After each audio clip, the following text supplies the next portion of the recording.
All right, shalom, most high in Christ bless. Happy Sabbath to everybody tuning in across the globe. All praises to the most high in Christ. We made it to another Sabbath, and it seemed like the Sabbaths are rolling in quicker and quicker, and the days are, all right, just going by so fast.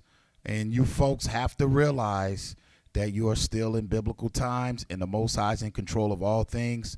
And guess what, folks? All right, it seems to be that we have another anomaly happening upon the face of the earth, and people are in disarray. People are in derision.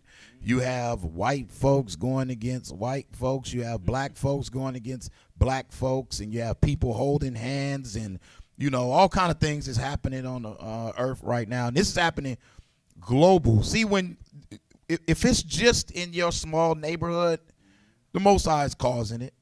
But you start to realize, wait a minute, this stuff is going global, then don't you realize that that's prophecies, all right? Things are happening. It doesn't matter what people think. That's what you folks got to realize. They don't have to have the understanding of the Bible. They don't have to know religion. They don't have to know history. They don't have to know anything, all right? But the Most High is still going to operate. All right. Your ignorance, like the scripture says, if any be ignorant, let them be ignorant. All right. You have a lot of ignorant folks out here, and you've seen it over the last few months play out on a grand level. You're trusting in America. They're showing you right now that they don't know which way to turn. You're trusting in the global economics. It's showing you can't trust in it. You're trusting in your pastor, your bishop. He's showing you where they at. No answers. Closed for business. So now what you have is people are leaning on those who have been teaching the Bible, and that's the Israelites. All right, God's chosen people, which are you so-called blacks, you so-called Hispanics, whose fathers are of Negroid and Indian descent. The biblical Israelites, the children of the slaves who has the world right now in disarray. The world right now is in a panic mode. They're having a panic attack. They talking about civilization changing as we know it. Just because a little compassion has been poured upon the black man. Just a little. Do you see how that could change the world? Just a little. You folks got to come out of retardation mode. Just a little. Hey, you can't treat them like that. Everybody's losing it. Now, make sure you have your 1611 King James Bible. We're going to show you, people burning down stuff, all kind of things happening all over the globe. Make sure you have your 1611 King James Bible, okay? Tonight's topic, the final battle within. What must we do as a people? What must we do as a people? All right, because we was just talking about it. If we give you viewers out there, if we go, okay, the whole world acknowledges you as the ruler, and we're going to give you your own kingdom. How are you going to run it? You going to let somebody steal in your kingdom? You going to let adultery happen in your kingdom? You're going to let murders happen in your kingdom? All right, you're not going to judge fairly if you don't have the primary tool, which is our laws, statutes, and commandments written in this Bible right here, okay? So you folks, make sure you're taking some good notes. We got a lot of clips tonight, again, and if they click you off, make sure you visit isoc12.org, okay? The classes will be running live there because they love to click us off. We don't know what may happen, all right? Now, let's open up with the book of Psalms, chapter 106. Psalms chapter 106 and verse 7.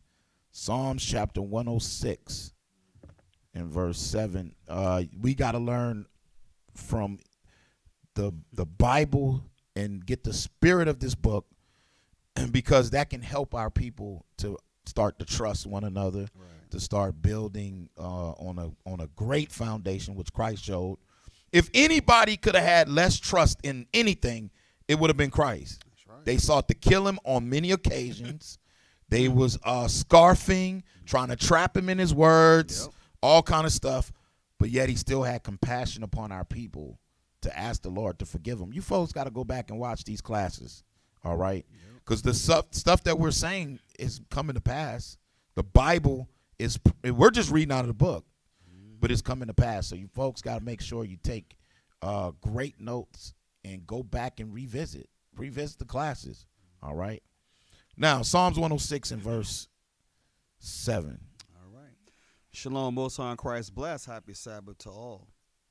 The book of Psalms, chapter 106 and verse 7. Come on. Our fathers understood not thy wonders in Egypt. Our fathers understood not thy wonders in Egypt. So that show you, as the plagues is happening, Israel still not understanding the Lord is working on your behalf.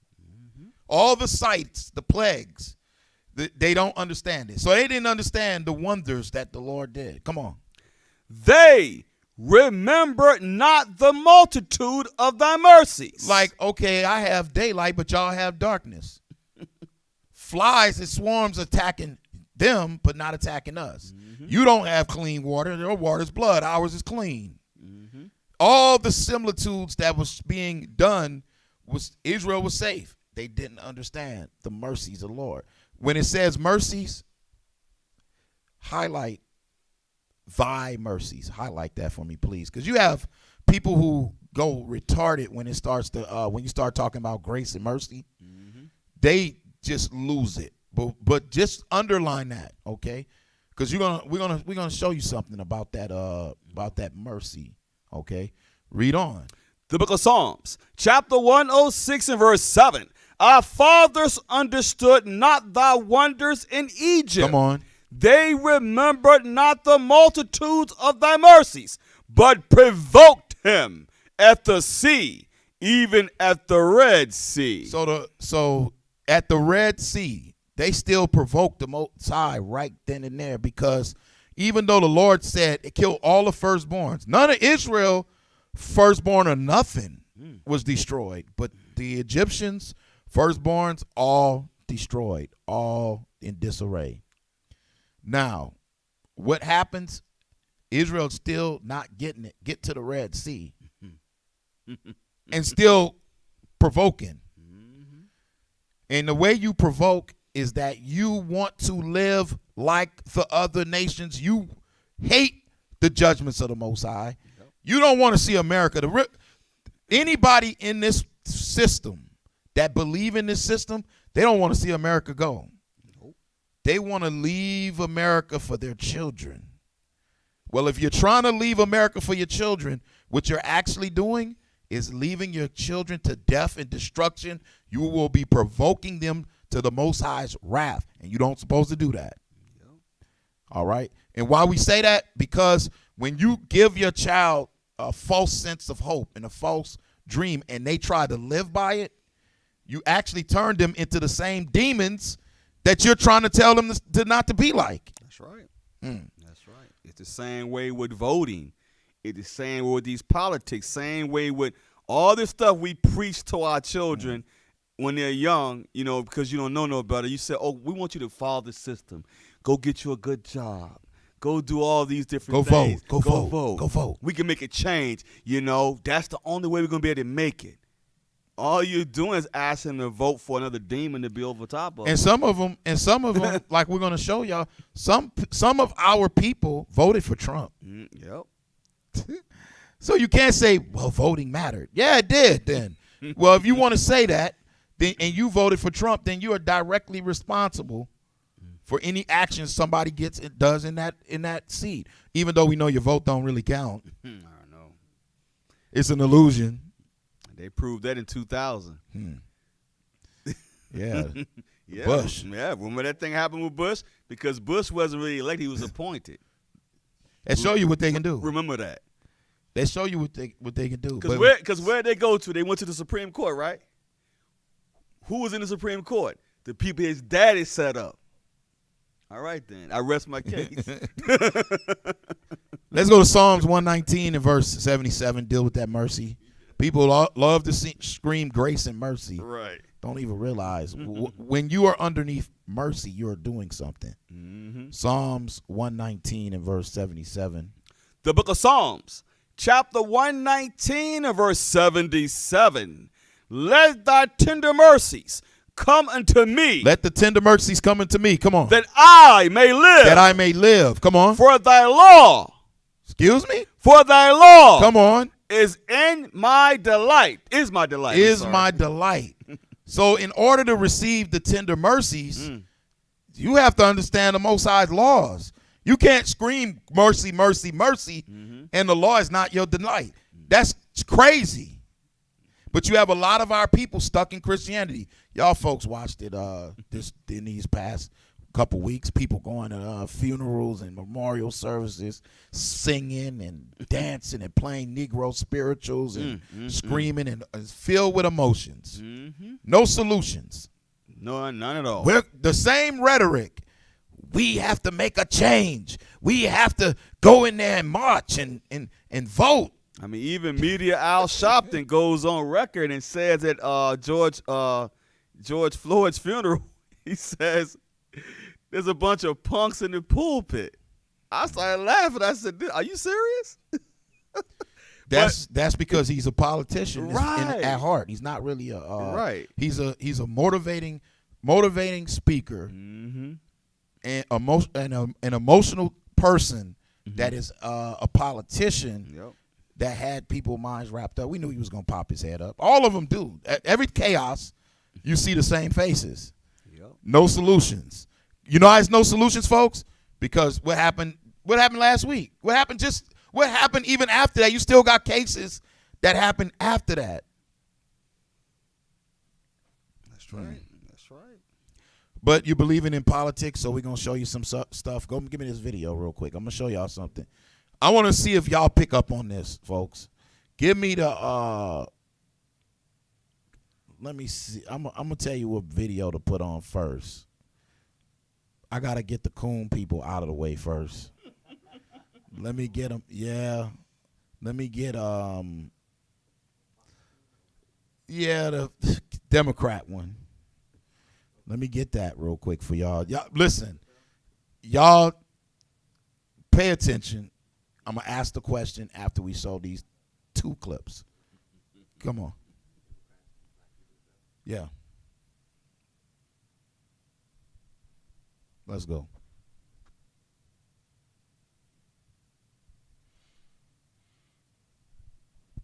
But I believe the legacy and the ancestry of Black Americans is being insulted every single day. I will not pretend to be a victim in this country, and I know that makes many people on the left uncomfortable. Yes. And Democrats on the House Judiciary Committee were extremely uncomfortable as Candace Owens just slashed at the narratives of the people like Nadler and Ted Lieu. In fact, when C-SPAN tweeted out the video of the confrontation with Lieu, it racked up 4.47 million views in less than 24 hours. It's a Twitter record for that network. Joining me now in her first interview since the explosive hearing is Candace Owens herself. She's the comms director for Turning Point USA, and Leo Terrell, civil rights attorney. We have both sides represented here tonight. Candace, why do you think that your moment, and I watched it from beginning to end, has drawn such attention, and what has been the reaction to you personally since? Well, I think it drew attention for a lot of reasons. I think in many ways people on the right felt vindicated. And I know that there were a lot of moderate people that came over and realized that what I was talking about were actually real issues in Black America. I touched upon the illiteracy rates. 75% of Black boys in California not being able to read is a problem in Black America. White nationalism, when Black on Black crime, 90.1% of all homicides against Black Americans are performed by other Black Americans. The entire hearing, in my opinion, was a hoax. The continued hoax on Black America, which comes to us from Democrats who want us ultimately to fail by focusing on something that is not harming us when you look at all of the other issues that we are facing. Now, Leo, you watched, I'm sure, at least part of what Candace said yesterday. Your reaction? Well, I just see right now Candace Owens is getting 15 minutes of fame, and just give me 30 seconds to prove my point. She just again assumed that all Democrats are hoping that black people fail. On her interview with C-SPAN, she says that the word nationalism has been compromised or poisoned by elitists. Tell that to the people in Charlottesville. She then tried to put herself in the same category of Donald Trump, talking about the false narrative. But the part that was so insulting, when she's promoting her employer and said that she went to Jerusalem and not a single Democrat went there. Ms. Owens, let me tell you, 72% of Jewish Americans voted for Democrats. So you did a great job of promoting yourself and playing the victim. And by the way, it's not just black people who were not stupid by what you said. Americans were not stupid, because I listened to everything you just said. And I hope you can challenge what I said about the number of blacks, number of Jews who support Democrats. But you did a good job of marketing yourself today, putting yourself in the same boat as the president. Good job, Candace. All right. So the personal attack, I just want to, for the record, I just want to say the personal attacks continue. That, Leah, was you're attacking her character. She's mentioning issues. You're attacking her character and what she said. You're not attacking the substance. You're not a leader. In my opinion, Hold on, let her speak now, Leo. Don't talk over the let me guest. speak. Go ahead. Let me speak. That wasn't ad hominem attack, and it's childish, and I'm not going to play these playground tactics with you. I'm going to keep the focus on black America and the things that are actually impacting us. This is an adult conversation that needs to be had. Okay, the shootings in Chicago. It was Laura Ingraham who hosted and had a real conversation with people that were living in that neighborhood about things that are affecting them. And ultimately, this is why the Blexit movement grows. This is why blacks are exiting the Democrat Party, because ad hominem attacks are not making people feel better about themselves. Ad hominem attacks are not going to impact our financial situation in black America. It's unfortunate, because you consider yourself a civil rights leader. You're just attacking me. You're just attacking me. You haven't actually offered anything that's constructive for black America. All right, Leo, does anyone watching your program honestly believe what she just said? I'll give you a straight. She said Democratic Party want black people to fail. See, those are talking points, Ms. Owens, because you know deep down inside, just because you disagree with the Democrats, you cannot assume that Democrats want black people to fail. That's what you just said on national TV. I did, and I believe that, and I will back that up with facts. Well, okay, I will back it up with facts. I will back it up with facts. You know that's not true. I want to play something Laura, you know that's that not was true. said today. I will back it up with facts. I think a lot of Democrat leaders are freaking out and tried to kill her yesterday at that hearing. They're afraid. Because they don't want what she is saying to take Pause. This is so comical. It is funny. Because what they did, folks, this is politics for you. I have to show this. Right. I have to show this for y'all, because she called him childish and everything else, and the whole thing is childish, because you just let politics put two black people against each other. They fused it, and then now, because she's a chocolate covered Edomite, Right. they're gonna let her point go. Yeah. They're gonna let her point. Right. She's gonna get her point, right, because she's on the network where the chocolate covered Edomites can have their voices. Right. It's her points about the community are not valid, because she's not in the community, right, folks. She's not in the struggle, number one. So her points are going to be not valid. All her points are not valid. And here's the reason why. Anybody who agree with her, I don't care. The problem comes in this. If I'm a young black man in this society, the reality, I'm not talking about you went to Stanford University and they did a report, right, and took a case study of 40 black males in the inner city and then came up with their numbers. We're talking about reality in the totality sense across the whole America. If I am put at a disadvantage, number one, in my community, you hire the teacher who don't want to be there, really. Yep. I'm not the teacher who don't want to be there. Right. They don't want to be there. Right. And we learn at a subpar average. Let me just say that. Yep. This is why it's so important, and you got to realize, you mothers that have pulled your children out of these public schools and teaching them yourself, your kids are actually smarter. Here's the point. The reason why. Yes, if you go to school, there are a specific number of kids who can excel in any environment that you put them in. Mm-hmm. You read that in the Bible about Daniel. They put them in captivity. Mm-hmm. They had kids who was understanding science. They had wisdom. They was understanding. Your responsibility as a nation of people is to the weakest link. You're not strong. Your chain is gonna not strong if you have one link that's weak.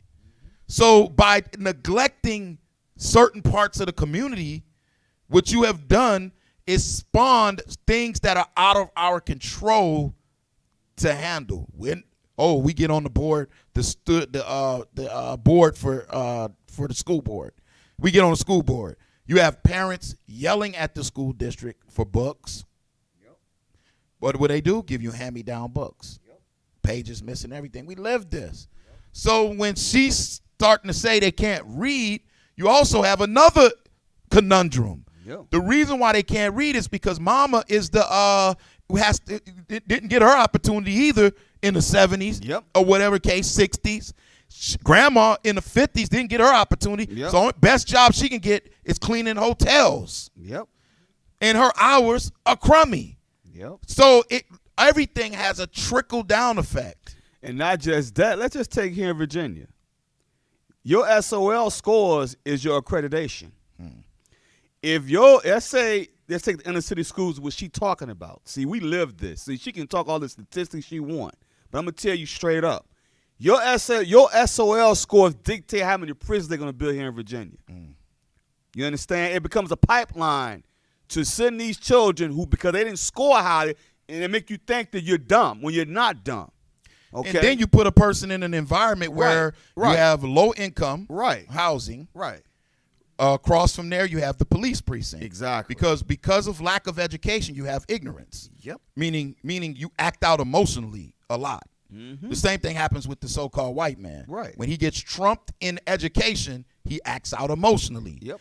That's why they will never let the Israelites come and sit on none of these programs. Oh, no. Because they'll get shined on all day. Because reality will come up. They'll have to click us off. Every report we've done, every report we have done on the news, they end up cutting us off. Because we're in the community. We see it. See the stuff like O was saying.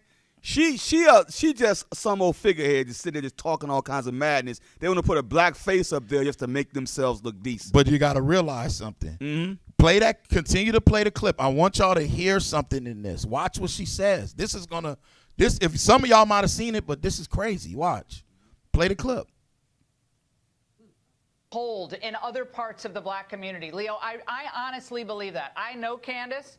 And what was said about her implied by Ted Lieu was disgusting. I do, and that's why I want to have a conversation about these underlying issues. That's why we went to Chicago to do that forum. That's why we want to hear from the neighbors that are hurting in Englewood, in the Englewood neighborhood. They're hurting. They're really hurting, and they're not hurting mostly because of white nationalism. That's always going to be a problem, but that's not really why they're hurting. Here's my request. Here's my request, Laura. I would like to go to Chicago with you and debate Ms. Owens on that issue. I would love to go. Why do we need to debate? Why don't you want to hear? Why do you want to debate? Because I want to hear the discussion. Why don't you want to go to hear about other people? You want to debate. That's like why do you want to hear from the people that are the most diverse party? The most diverse party in the Democratic Party.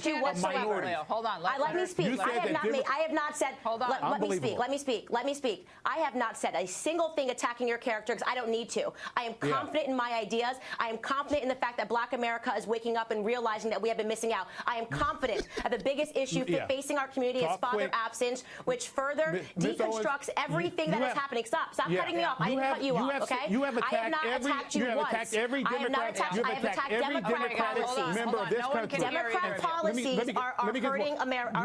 She has attacked every Democrat. Every Democrat. She has basically said that every Democrat, the most diverse party of minorities, of people of color, she has just said on national TV over and over again that the Democrats want black people to fail. Ms. Owens, that's not the person. Those are your words. That's not true. That is not true. Leo, that's a fact, not an attack. I would actually take what Leo said with a greater sense of belief and credibility. Had Leo, you said something similar every time a Nita Lowey or a Elijah Cummings just imparts the worst motives on people who disagree with them on policy, and it happens far too often. So the worst motives ever come on the other side. Are you a white person? Then you have too much white privilege. Then you need to sit down and let someone else's truth be heard. I think Leo, you got your truth out. You got your truth out. Candace got her truth out.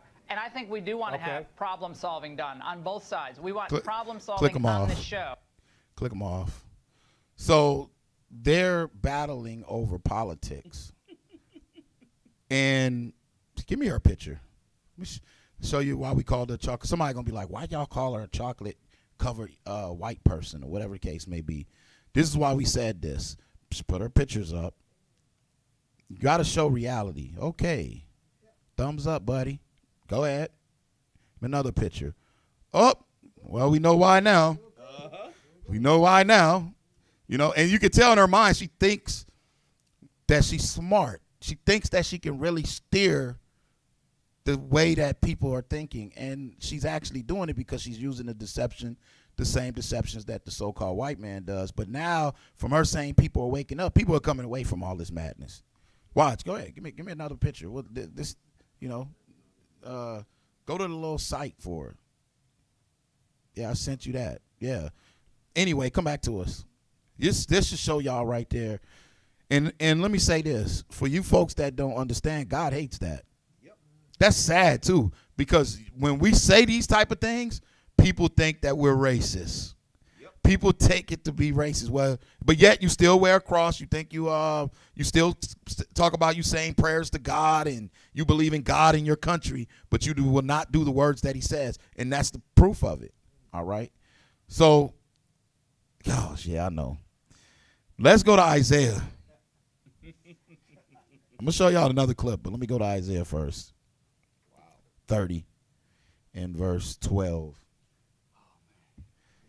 And they talking back and forth. They angry. Right. They're going to use her as a little, she's the chihuahua right now. Right. She's the chihuahua right now in the talking points. And they do that. News medias, the major Fox, CNN, MSNBC, they put their own correspondents on and they sit there and they let them bark. She gonna end up just like your girl, Stacey Dash. You saw what happened to her. She was married to a white man. Look at what happened. You see what I'm saying? Now, see, because she thought she was on that level, see, you're never gonna be on that level. You can talk proper all you want, all that crap you want to do, but he showed her in the end, didn't he? When she put her hands on his behind, what did he do? Had her behind locked up, didn't he? You know, you can sit on Fox. Exactly. You can put your ultra perm in your hair. Right. Try to get your stuff slicked out as much as you want. You know, you can put on the different foundations and everything else. But when they all said and done, to those folks, there's still a divide, and she doesn't realize it. Exactly. But it's the Most High have a funny way of working. Because as everybody pulls back and the Most High keeps showing it, look at what's happening. Look at what's happening to all those people who are consistently defending the American ideology, the white man's ideology. That's what they're doing, all right? And that's why they'll never want us on. They will never want us on because truth, when the truth starts to come out, and we start to ask, we will challenge any of those folks to come sit down with us. Open up. We'll come on your platform. We're doing anywhere you want us to go. Right. We will sit down and have a grown-up discussion. Yep. Let's not, she called him a child. Called him a child, let's not be children. We're not going to be tossed around with all the doctrine. But you know what's funny? They called this man a child, but she accused him of attacking her character. You see how they the same lady right attacked Max. Remember she said with Maxine Waters said that she have a low IQ. Right. Right. Isaiah 30 verse 12. The book of Isaiah, chapter 30 and verse 12. Uh-huh. Wherefore, thus saith the Holy One of Israel. That's who they don't believe in, the Holy One of Israel. Read. Because ye despise this word. They despise the word, so they will do things like that. Marry out other nations, think that you can become whatever you're not, you know, and you will despise the words of the Most High. But what happens? Come on. And trust in oppression. And trust in oppression. So you start to believe the garbage that they put out, like, well, they want black people to live in what they call it, Generation G or whatever, Generation Sorrow. They call it something like that, right? Because they trying to say that we are stuck in sorrows. Really? No kidding. You trying to move forward, and the only way we can move forward is keeping commandments. Right. You trying to move forward in politics, right? Politics don't work. because we're not in control of nothing. No matter how much she scream and holler and talk all that stuff, when it comes down to it, when you see those senators, she'll get bypassed. Yep. You go sit down. Mm-hmm. You go ask Kamala Harris. Yep. You just bypass her all day, every day. She's squawking. Get out of here. Read it again. All right. Isaiah chapter 30 and verse 12.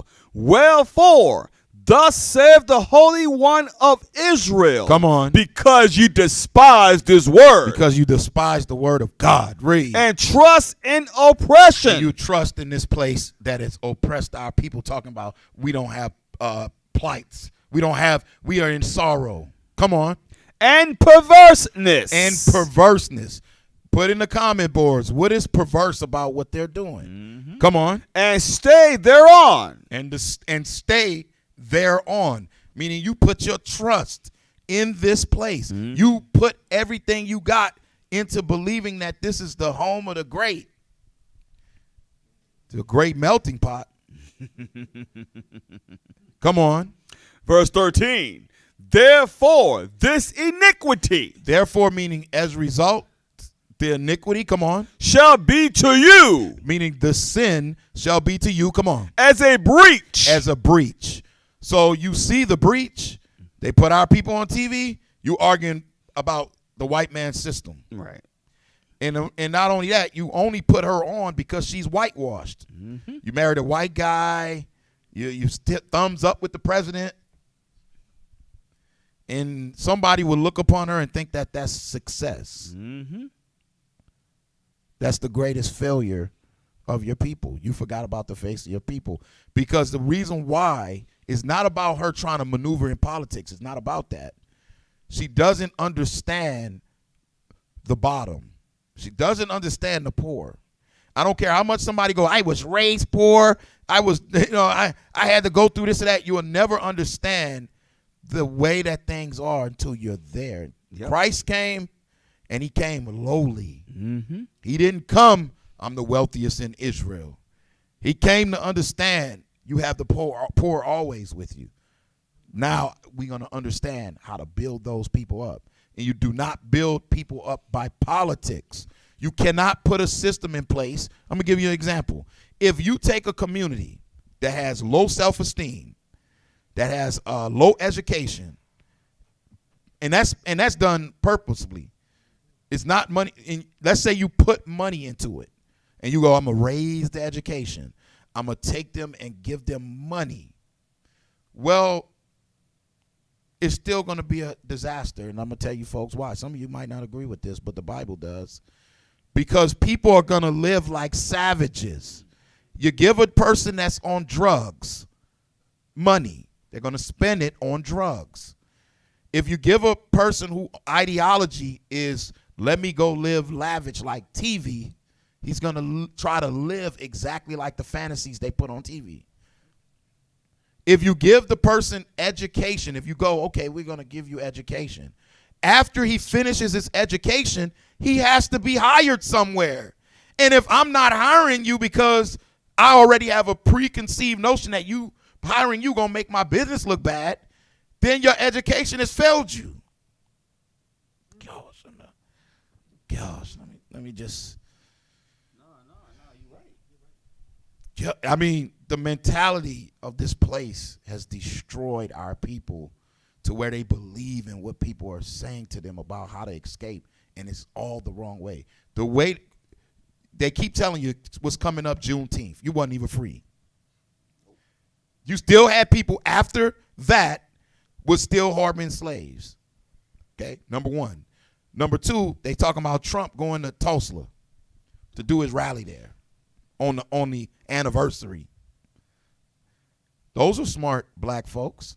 Those was folks who had businesses. Yep. Those was folk, they called it Black Wall Street.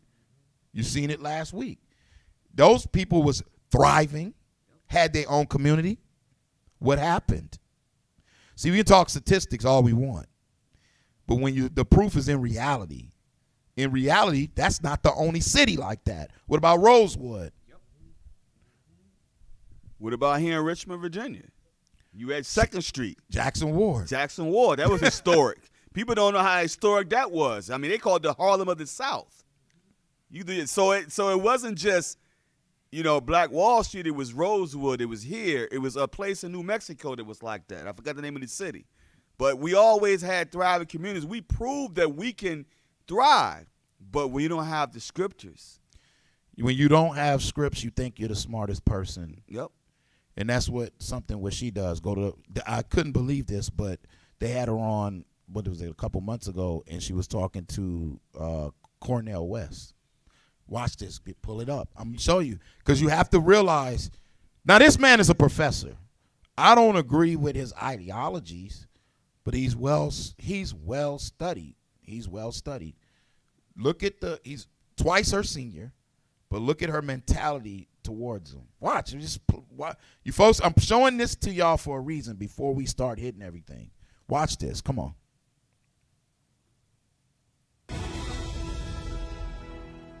Last night I showed you how the left ate up another potential racial situation. Ended up being a racial hoax, we think. This one from Georgia state lawmaker Erica Thomas. Now, after their dishonest spin fell apart when Thomas's alleged harasser, Eric Sparks, turned out to be a Cuban Democrat, doesn't like Trump or Republicans. Pause that. Go to Trump. Go to Trump's economic policies.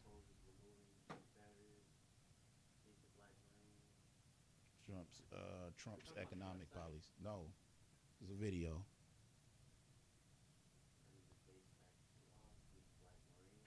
Go over. I'm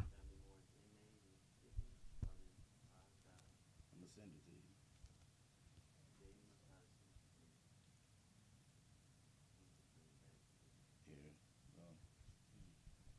Here, let me send it to you.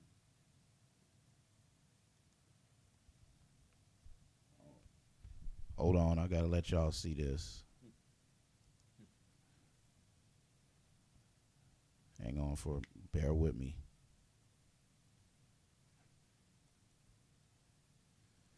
You gotta see this. There you go. Watch this.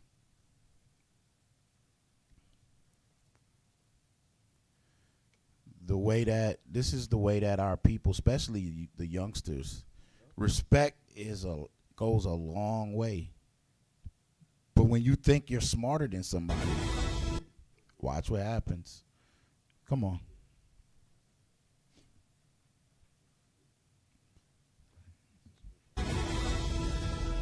It's not just that Donald Trump is saying and doing racist things. He's also implementing policies that are hurting and impacting negatively communities of color. I don't think Donald Trump is doing an awful lot to appeal to African-American voters. All the policy that he's put forward has been anti-people of color.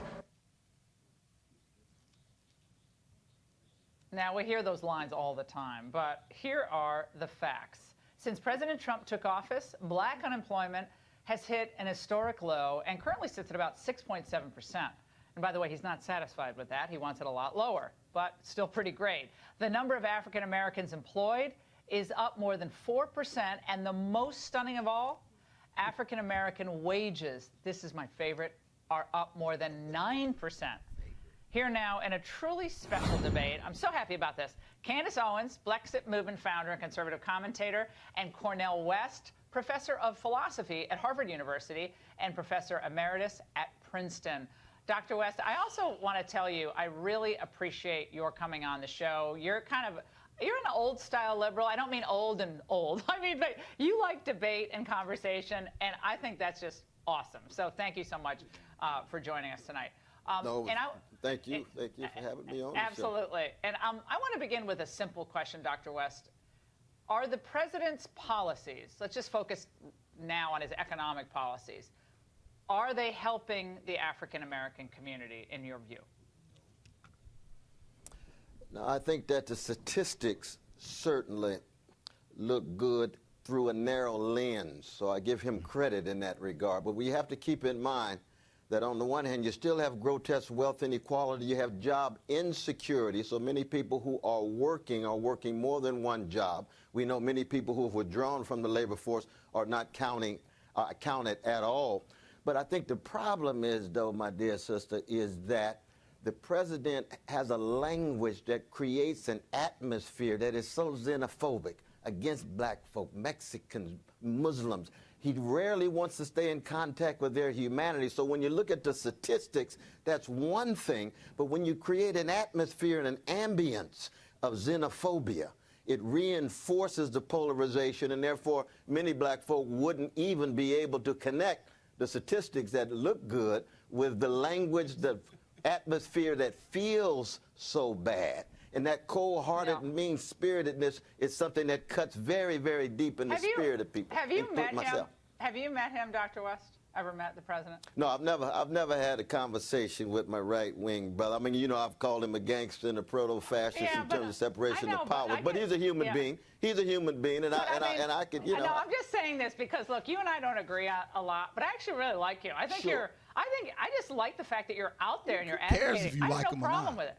And I wouldn't call you mean-spirited. We disagree, but I think if you actually were with the president, you might find that you could accomplish a lot together and you could do a lot together. I really believe that. He'll work with pretty much anybody, and that's what I found in my experience. So I'm just throwing that out there, Candace. But there is this tonality issue that people seize on with the president, and they always go back to Charlottesville. They always go back to this S-hole countries. Those are the two things they really seize upon, the travel ban. Here we go. Those three things probably, for some, just wipe out any other accomplishment. Your reaction? Well, look, I think the president is doing something different. Definitely his tone is different because he tells the truth and he doesn't pander to black America. He hasn't offered us hot sauce. He's offered us jobs. That makes many people uncomfortable because they're from an era where race hustling is a business. They're used to telling black Americans that they're victims, writing books about victimhood, and that is no longer selling in America. And I just wanted to comment back on saying that xenophobia is something that black Americans are afraid of. Xenophobia means that you have a fear, Mr. West, of foreigners. Black Americans are not foreigners in this country. We are a piece of the American dream. We've earned a piece of this American dream, and we're getting tired of people telling us that we are somehow separate of it. I mean, that's really what I have to say. We're doing tremendous under this presidency. There is no candidate that is offering anything on the left to counter what Trump has offered. They're just offering more rhetoric, more fear-mongering, and unfortunately, time is up on this narrative. We are ready to move on and embrace our futures. Oh, Dr. West, go ahead. If I can come straight, I mean, first, xenophobia in the generic sense means the fear of other. And black folk have been other than enslaved Jim Crow. This man is in their system. You just ran his accolades. Ain't small. And you're trying to tell him what the generic sense of xenophobia is. You're saying no. That's pride. That's pride, man. That's pride. Play on. Spirit of Esau. The narrow understanding is just foreign, but it's the other. Those who have been otherized, those who have been marginalized in this sense. But think of when you call my dear sister Maxine Waters low IQ. She does have a low IQ. That's vicious. That's a fact. You said what? That is a fact. If she took an IQ exam, you would find out that Maxine Waters had a very low IQ. Pause. See, you see the mentality, the pride.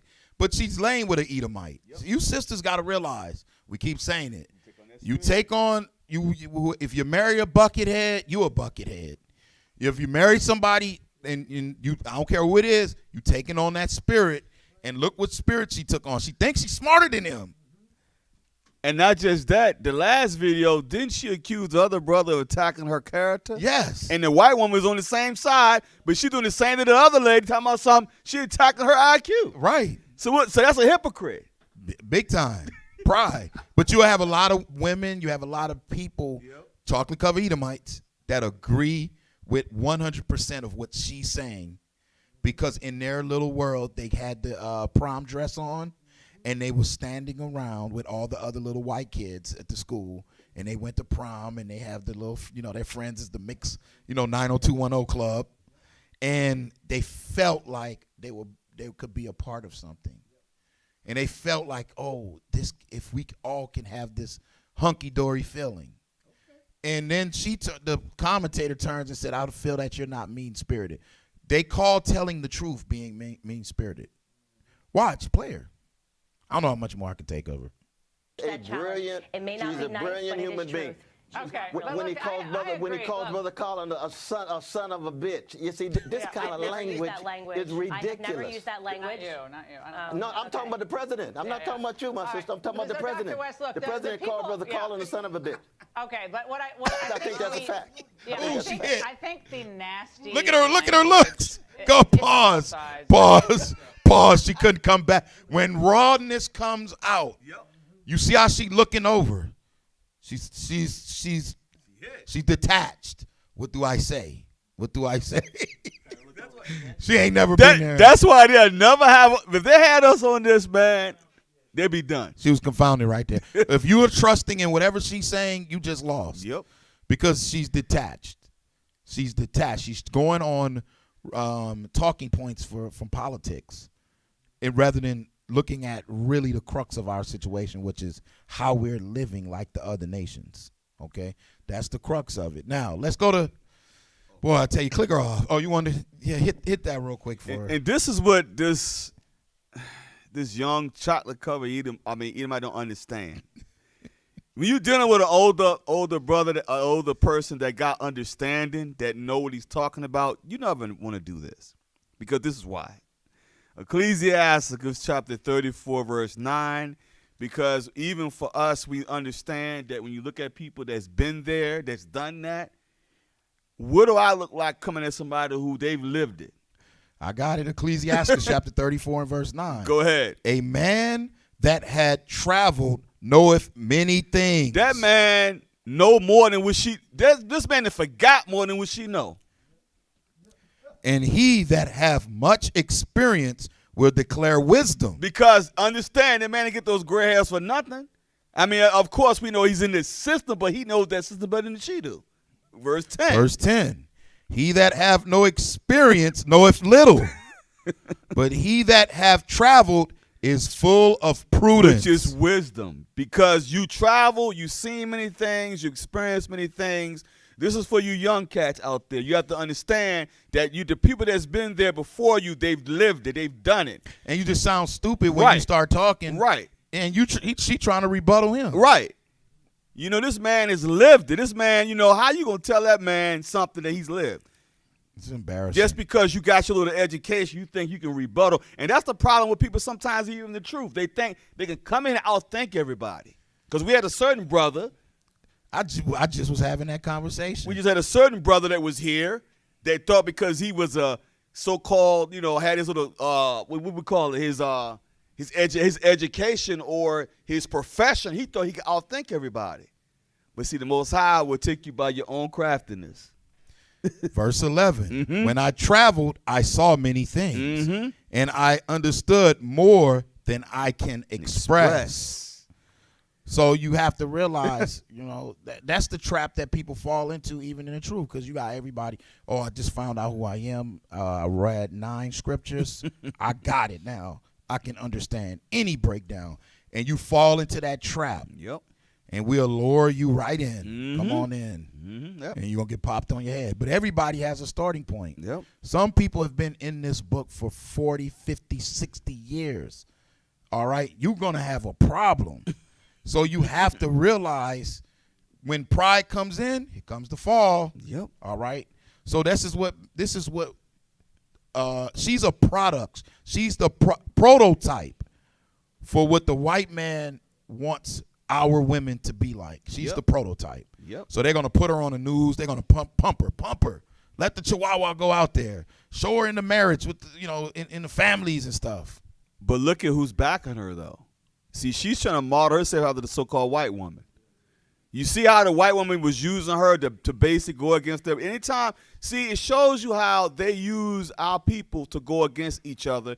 And she knew because she wants to be like her. Look at the credibility of somebody like Eve. First of all, you rapping and everything. You in a culture. You in a community. But look at who she married. Then all of a sudden, everything that show you women out there that are really in this. This shows you how important you are to the whole entire state of our people in general. Because what they show us on TV, the women that's shaking it and dancing and singing and showing their behinds and jiggling everywhere, that's an illusion. Yep. That's an illusion. So the first chance she got, she was like, oh, I'm dipping. I'm gone. Now you done married some, I don't know what he is, British, Scottish, I don't know what he is. I know, All right. right? Man, and then went off and, just docile. She can't speak up for the plight of her people if it killed her. And neither can that lady right there. They can't speak for the people. They're not respected. They only can get credibility by Edomites. That's it. Nobody else giving her credibility but the chocolate-covered Edomites that's with her. All right? Understand that. This is a disease that our people have, and I don't care if you're trying to be intelligent with it. I don't care if you're simple. What's going to happen to the earth is everybody's going to fall up underneath these laws. It's going to eliminate all the foolishness you see. Everything y'all seeing right now is going to go bye-bye. The whole structure of the mountains, the government, that's what mountains mean. It's going bye-bye, all right? And we see it happening.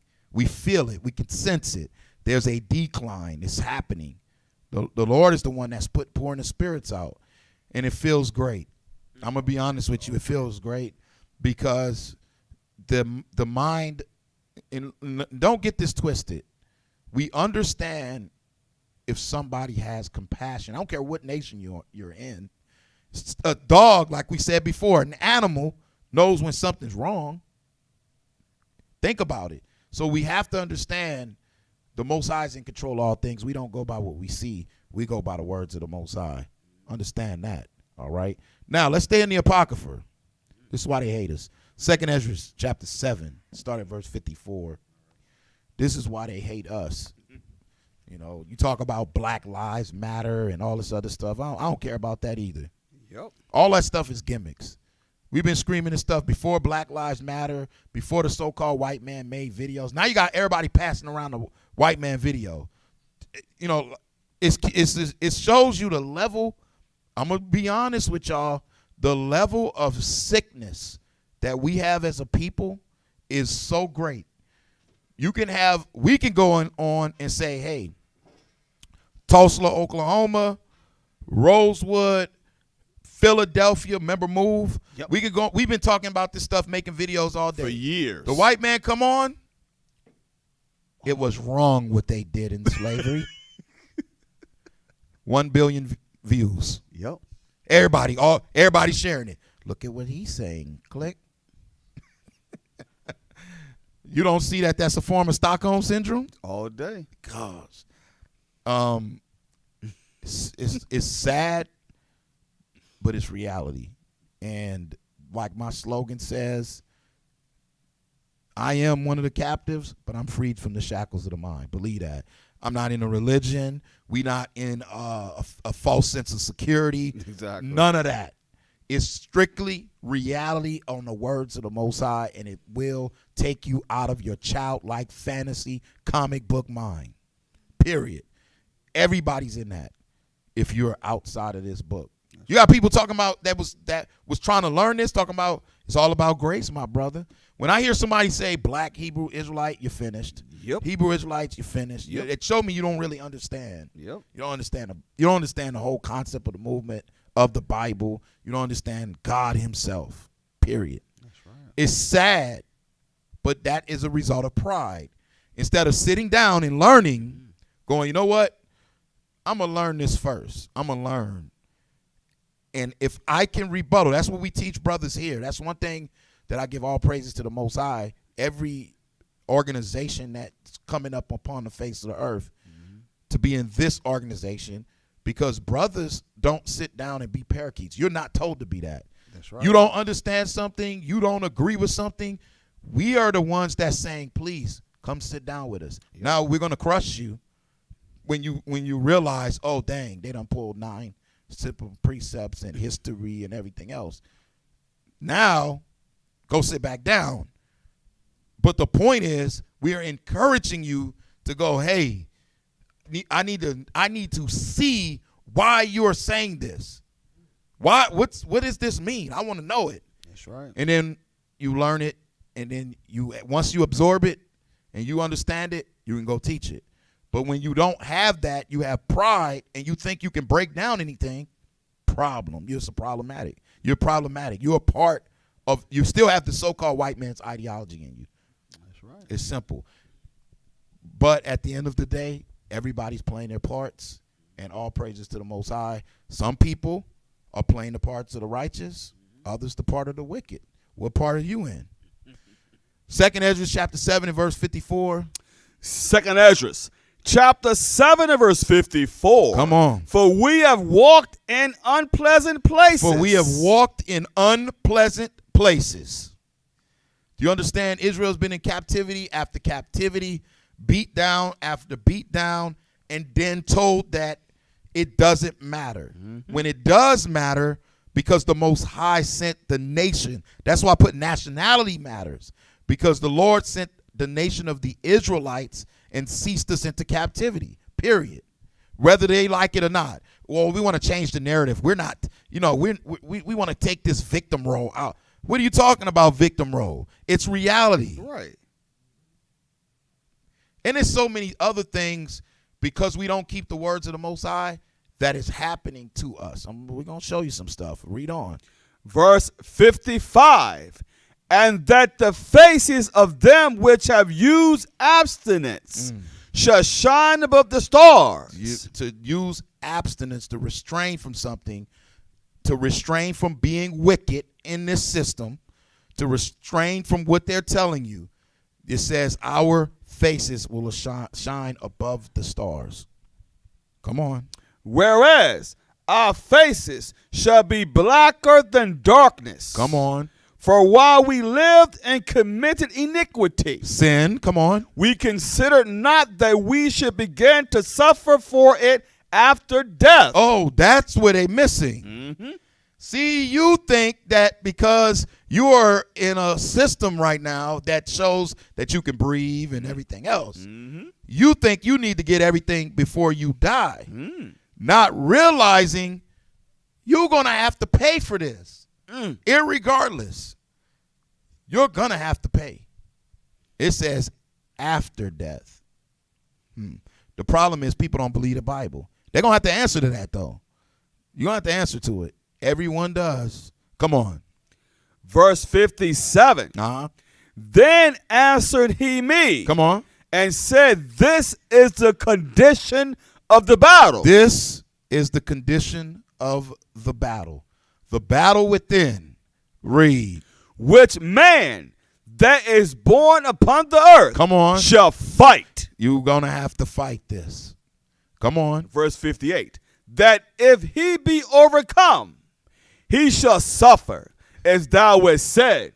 Come on. But if he get the victory. But if he get the victory, come on. He shall receive the thing that I say. You're going to receive the things that I say, which is the Lord promised the Israelites eternal life, joint heirs with Christ, rulership.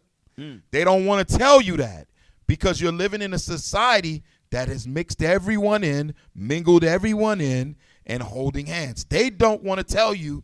Their folks ain't going to come on and say, hey, you know what? If y'all wake up as a people and go back to keeping commandments as a people, we would be forced now to, there's be a force to reckon, and we would be forced to submit. The end. They're not going to tell you that. As a result of them not saying that, Christ is coming. Now how you gonna get around that? They setting up Space Force and everything because of all of the anomalies that they're hearing and that they're finding. Okay, and you're not even being told about it. But we have, once again, because of being in the truth, being on a level where people are communicating. Who cares about the media? We're communicating now because knowledge is increased. We have technology. People who are working in radio technology, people who are working in astronomy, people who are working in different places are saying, hey, this is what's happening. We can't explain it right now. But you ignorant. But you're ignorant because you're not in the movement. Come on. Verse 59. For this is the life whereof Moses spake unto the people. Come on. While he lived, saying, choose thee life, Choose life. Come on. that thou mayest live. Nevertheless, they believe not him, Again, nevertheless, they didn't believe. Come on. nor yet the prophets after him. They didn't believe the prophets after him. Come on. No, nor me, which has spoken unto them. Nor me, which is spoken unto them. That's our people. Who is that? They didn't believe me, who have spoken unto them. Did not the Lord come and speak unto the Israelites? Yep. Come on. Verse 61, that there should not be such heaviness. Oh, I get it. People don't realize when you're reading this book is speaking of Christ. Yep. And when people are having experiences and they're relaying the messages, it's all Christ. Come on. That there should not be such heaviness in their destruction, Come on. as shall be joy over them that are persuaded to salvation. So see how this is what we're doing. We're persuading to salvation. We're showing you that everything that in reality that God said has came to pass, from going into slave ships to being captives. And we're showing you America is cracking right underneath your feet like a fault line, breaking up right up underneath your feet. All right.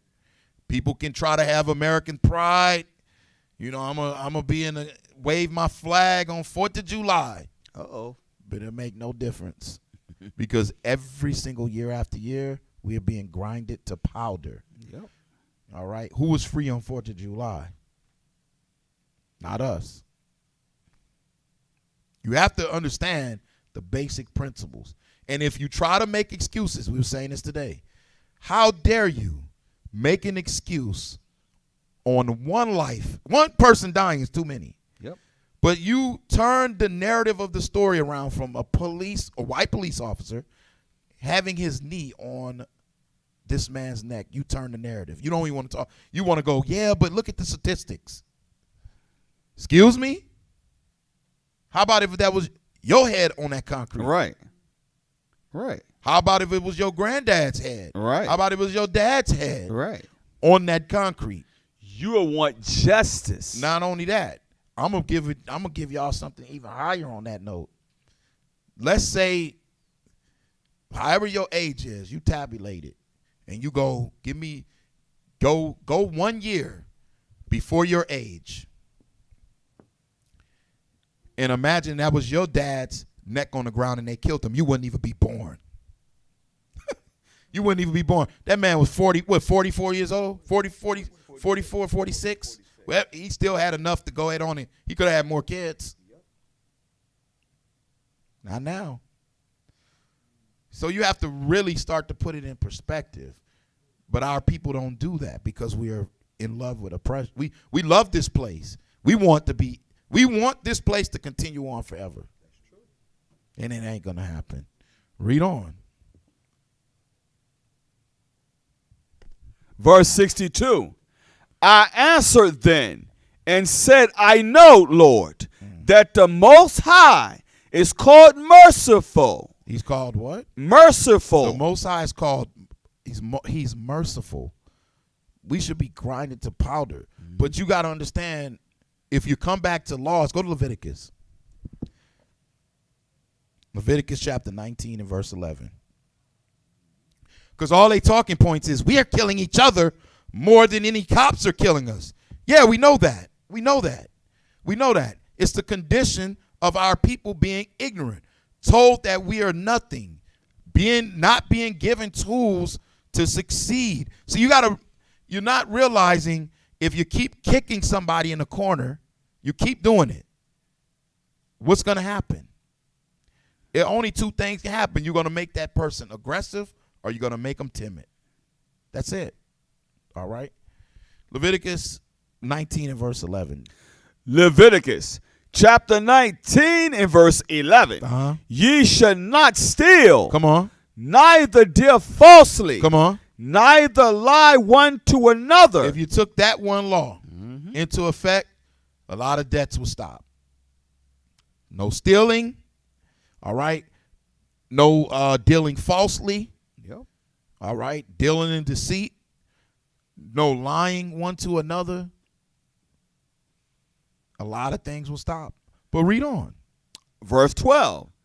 And ye shall not swear by my name falsely, neither shalt thou profane the name of the Lord thy God. So you may need to vet and make sure somebody not telling you, you know what, God don't care if you sin. Yep.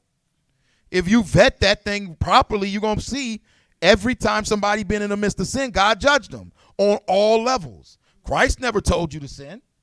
That's right. Jump down to verse 16. Verse 16. Thou shalt not go up and down as a talebearer. Oh, so you don't be a busybody. Don't be a gossiper. There's a lot of people who instigated things and things happen to escalate to death. Don't do that. Problem will be solved. Come on. Among thy people. Among thy people. Come on. Neither shalt thou stand against the blood of thy neighbor. What they're doing. They're standing against the blood of the neighbor. And all you folks out there who don't see nothing or try to agree, that's horrible. But if you have a but, you're standing against the blood of your neighbor. Your neighbor means fellow Israelite. If you see our people getting killed, there's a zero justification. There's no buts. I don't care about statistics. I don't care about none of that. One is too much. That's happened. But they still stand against it. Another way you stand against it is you condone it. You go, you know what? I'm gonna forgive you to a fault. You know what's funny though? I'm gonna say this too. I'm gonna hit somebody with some statistics, and you do your own statistics with this. You know how when a black person, so-called black person or Hispanic person, kill a so-called white person, don't they normally get the death penalty? Right? Let's flip-flop it. How many of them have gotten the death penalty for killing any one of us? I'll wait. Since they want to deal with statistics, let's do statistics on that. Because, see, that's why they saying Black Lives Matter, because they understand that when we kill each other, you're not going to hardly get no time. Because they understand that you're going to go back out and do the same thing over and over again. Jeffrey Dahmer was eating people. Yes. Was eating folks. His own people, everybody. He was just eating folks. They put him in jail. The Most High raised the spirit up on a Jake. Yes. And he put him to death in that joint. Yes. But my question to the so-called white people out there, whatever whatever they call themselves, when, as in history, have any white person gotten the death penalty? Because I'm going to tell you why I say that, because remember something. Look at what's been going on time after time. The same one deal with statistics so much. I'll wait. But they'll defend that thing to the high heavens. That's right. Chocolate cover Edomite. That's right. See, you guys are bringing up invalid points. Well, excuse me? Right. Because I'm going to show you something. I'm going to show you something. Some of y'all who don't know, in 1998, it was a brother by the name of James Byrd in Jasper, Texas. He used to work with these Edomites, right? Let me show you something. They pretended to be his friend. So what they did was they lured the brother into the truck. The brother was already half handicapped. They tied the man up to the truck and dragged the man to his body, basically with nothing left but his torso. Far as I'm concerned, that's capital murder because you premeditated it. You knew the man, and then what happened? They didn't even get hardly any type of punishment fit for the crime. See, that's my point. So when you talk about the justice system and you want to talk about some statistics, let's roll with that because that was a heinous crime. Then let's flip-flop that. What if that had been him doing the same thing? That man would still be on death row. They probably would have killed him already. Watch this, though. I'm about to shock the whole culture right now. Shock everybody out there. Right. This for everybody watching. Mm-hmm. Watch this. I'm going to ask the question. Mm-hmm. This is the question. Don't try to Google. Don't do none of that. Give me, this is the question, pay attention. Give me the name of the last Chinese person who was choked by the police till he died in America? You can't name him, can't you? Yeah, yeah. Chu Bang Fu, Chu Bang. Oh, who? You can't name him, can you? You can't. It's just you're not going to be able to name it. You don't. Nothing coming to your recollection, is it? Mm-hmm. Yeah, we waiting. Point. Where's your statistics? Yeah, I sit there all day. You don't really want to battle us because then we start coming with everything we got. Exactly. And you're gonna sit down and you're gonna look dumb. Yeah. Because what we're saying is we can go back on names. Yes, we can. Matter of fact, I'm gonna show y'all this video real quick. Like I said, I named the man. I named the name and then the year. Because I remember when it happened. Marine. You understand what I'm trying to say? And I'm saying to myself, that's a damn shame. You know? Black Marine, watch this. This video is from September 2015. Get me to the 3-minute and 16-second mark for him. That's all I want. I want 3 seconds of this video. Now imagine this video is from 2015. Yep. Let's go to that mark on it. And I'm gonna show y'all something. Go to 315. Oh yeah, play it. I'm putting the spotlight Pause. in Chicago because. So I told you I ain't want that much. What sign is he holding? This is from 2015. This is from 2015. This man is holding up I Can't Breathe. Do you see the retardation in what we're doing? People are holding that up now. People hold that up today. People's going to hold that up tomorrow. I can't breathe. Excuse me? You got all these athletes and entertainers got shirts. I can't breathe. Hell, they showed Kobe with one of them back in I think it was the same year. He had one on. Can't breathe.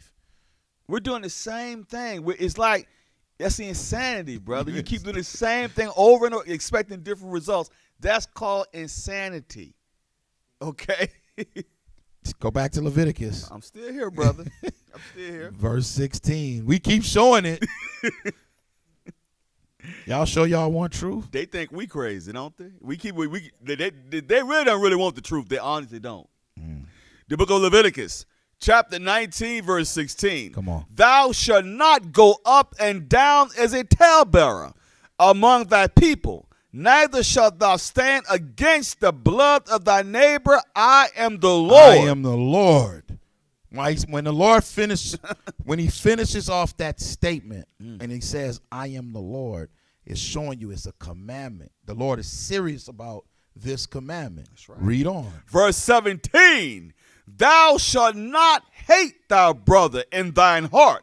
In your mind, come on. Thou shalt in any wise rebuke thy neighbor. Come on. And not suffer sin upon him. So you're supposed to offer wise counsel and wisdom according to the Lord. Hey, brother, don't go in that store right there because they dealing drugs in there. And guess what? You might get caught up in a gunfight. You might get caught up and separate from this guy right here because this guy's being evil and wicked. Don't hang around this person because this person have evil intentions. Oh, separate yourself from this girl right here because see this girl right here, she hangs around unsavory men. And what that does is it spawns more chaos. All right? Separate yourself from them. Okay? To start backing up. When you're keeping the laws, it's going to separate you. That's the good part. Yep. All right? Because you don't want to have the blood on your hands. You're supposed to not suffer sin. All right? Correct them. That's right. And the problem is our nation hate correction. Come on. Verse 18. Thou shalt not avenge, nor bear any grudge against the children of thy people. That would eliminate a lot of debts. All the stuff we reading will eliminate a lot of debts. Come on. But thou shalt love thy neighbor as thyself. I am the Lord. Love the neighbor as thyself. Do righteousness because you want somebody to do righteousness to you. All right. Now remember I told y'all to highlight tender mercies. Read the next verse. Verse 19. Ye shall keep my statutes, Thou shalt not let thy cattle gender with a diverse kind. So even cattle don't supposed to mix. Come on. They hit on that. Mm-hmm. Thou shalt not sow thy field with mingled seed. You can't even sow your seed, your field with mingled seed. It's showing you something on a high spiritual level. Come on. Neither shall a garment mingled of linen and woolen come upon thee. So that's also, you can't mix the fabrics. People used to ask us all the time, what is going on with that? We're going, okay, well, dang, well, let's look deep into it then. Let's see why the Most High said that. So when you look at the way linen is how it's processed and everything else, how people take it and weave it in, linen actually can produce what is called cyanide. You know that, right? If you heat that up, if you heat linen up to a minute level, it can release traces of cyanide, okay? Cyanide is poison, folks, for you folks that don't understand that. Now, what does wool do? Why does wool have a play a part of it? Because wool, knock, knock, knock, holds static electricity. Stop being simple. The Lord's showing you mercy right there. Don't take this type of material and weave it in, because then what can happen is you can get sick. And all the stuff that's happening to our people is because we're not following God's laws. Simple stuff. You want to know why you can have anxiety? You want to know why you're getting dizzy a lot, having panic attacks and spells and all kind of stuff on you? It's because we don't follow the simplest commandments of the Lord, period. Somebody gonna look at that, oh no, we can do anything we want. Well, continue to do it. And you're gonna continue to be in all type of ailments, cancers, all kind of things. All right? It was a study. Pull it up. Somebody might think we crazy. Pull up the CDC. Cyanide. See what that does. Yeah, I can see it a little bit. It's from the cdc.gov. Cyanide is a rapidly aging. Acting. What's that say? Acting. I can't see it. It's not only I transferred it. I can't even read it from here either, because that thing is kind of. It says Blow it up cyanide some is a more. rapidly acting, potentially deadly chemical that can exist in various forms. Cyanide can be a colorless gas, such as hydrogen cyanide. Go to the next one. That could blow you up. You can play with it, man. Cyanide prevents the cells of the body from using oxygen. When this happens, the cells die. Wait a minute, what? The cells die. Cyanide is more harmful to the heart and brain than to other organs because the heart and brain use a lot of oxygen. So cyanide prevents the cells of the body from using oxygen because it prevents the oxygen. But says, but when the oxygen, the cells, it says, but when this happens, the cells die because it doesn't get oxygen. So that's why when he's telling you about mixing the fat and it creates you're dealing with poison. Yeah. Eventually it's going to kill you. You can look that up, folks. Linen, it's actually studies that was done on it. Y'all can look that up on your own. Linen actually can produce traces of cyanide. So if the Lord is showing you, that's mercy. That's wisdom. That's knowledge. Don't mix these things, because what happens is you can now start to have all these elements. I don't know if they was in the elements class. If you wasn't in the elements class, then you probably don't realize it. The Lord, how he created things, is all elements. And those elements, mixing certain elements causes reactions. You have skin problems. Also, it causes asthma. It can cause asthma. Yep. All right, and you releasing that right into your body. So you have to realize if anyone had a wool blanket. Oh my! We used to have an old white wool blanket. You put it in the dryer. Yep. You pull it out, and you pull it. Pops. You will hear all these pops. If you click off the light, you see like all these flashes coming from it. Yep. All right. It don't matter if you could throw as many bounces as you want in that junk. Still gonna get hit. Yeah. But the Lord he gave us tender mercies and showed us the way to go. The laws they studied this stuff, and the people who know about this, you don't never see them wearing nothing like that. They ain't never wearing it. But us, because we're ignorant, because we are destroyed for lack of knowledge, we do anything. Because the so-called pastors, they're supposed to be the teachers of the scriptures. They don't teach you the laws, so you don't know how to apply them to your daily life. So that's why we fall for the pitfalls of just, dealing with politics, how we deal with each other, all these things that people understand how the laws impact our lives. When you have a lawless people, you tell them they don't have to keep laws. What you expect going to happen? You're going to have black on black crime. See, if they put us on those shows, we'll show them the cause and effect to everything.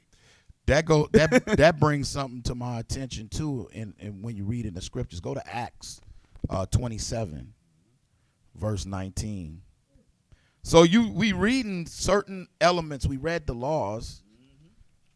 It illuminates you. Go, oh wow, if we just could keep that, crime rate will go down dramatically. And it's starting to happen. Just like the Sabbath. If you keep the Sabbath, a lot of people, if they had kept the Sabbath, they wouldn't have been at the nightclub when they got shot up. They wouldn't have been in these unsavory areas. But why do you have the nightclub? Because we're self-medicating. We try to ease our mind on drinking, sex, partying, drugs. All of that is to ease your mind from the stressful day that you had maybe at work, or because you don't have a job, you on welfare, or you on something, the handout programs, and you so frustrated at life because you feel like your life is going nowhere. Well, guess what? If you don't have the scriptures, you will go self-medicate. Self-medication, music, you detach from reality. Therefore, you become in a savage-like mind, and that's why all the music and the imagery. That girl is detached. She don't see the culture of, put a liquor store in the community. Also, put a pawn shop in the community. Put a payday loans in the community. They don't see those ramifications of it. They just think in their minds about politics. And, we could put a law in place and change it. They changing laws constantly. What has happened? We still getting killed. That's why y'all might hear us say this, y'all, and we're not doing it to be funny, but we call it politics for a reason. Because they trick our people to believe they are part of the political landscape to make decisions, and they're not. They make you think your vote matters, and it don't. And because we made a statement about Bush, we showing you that this stuff is already set up. So at the end of the day, you sitting there talking about something. You like one of them hamsters running in a little circle. That's all you really. Remember the baker? Yeah. One time, me and Raphael, we was in there, and we ran up. We was looking at a building, and the baker was in there. Right. So he's like, "Come on in, this white guy, just hunky dory. Oh, come on, guys, love everybody. Come on in here." So he starts to talk politics with us and history. Mm-hmm. So we just listening to him. And then he started getting slam danced because he started thinking that politics was the way. We could change everything.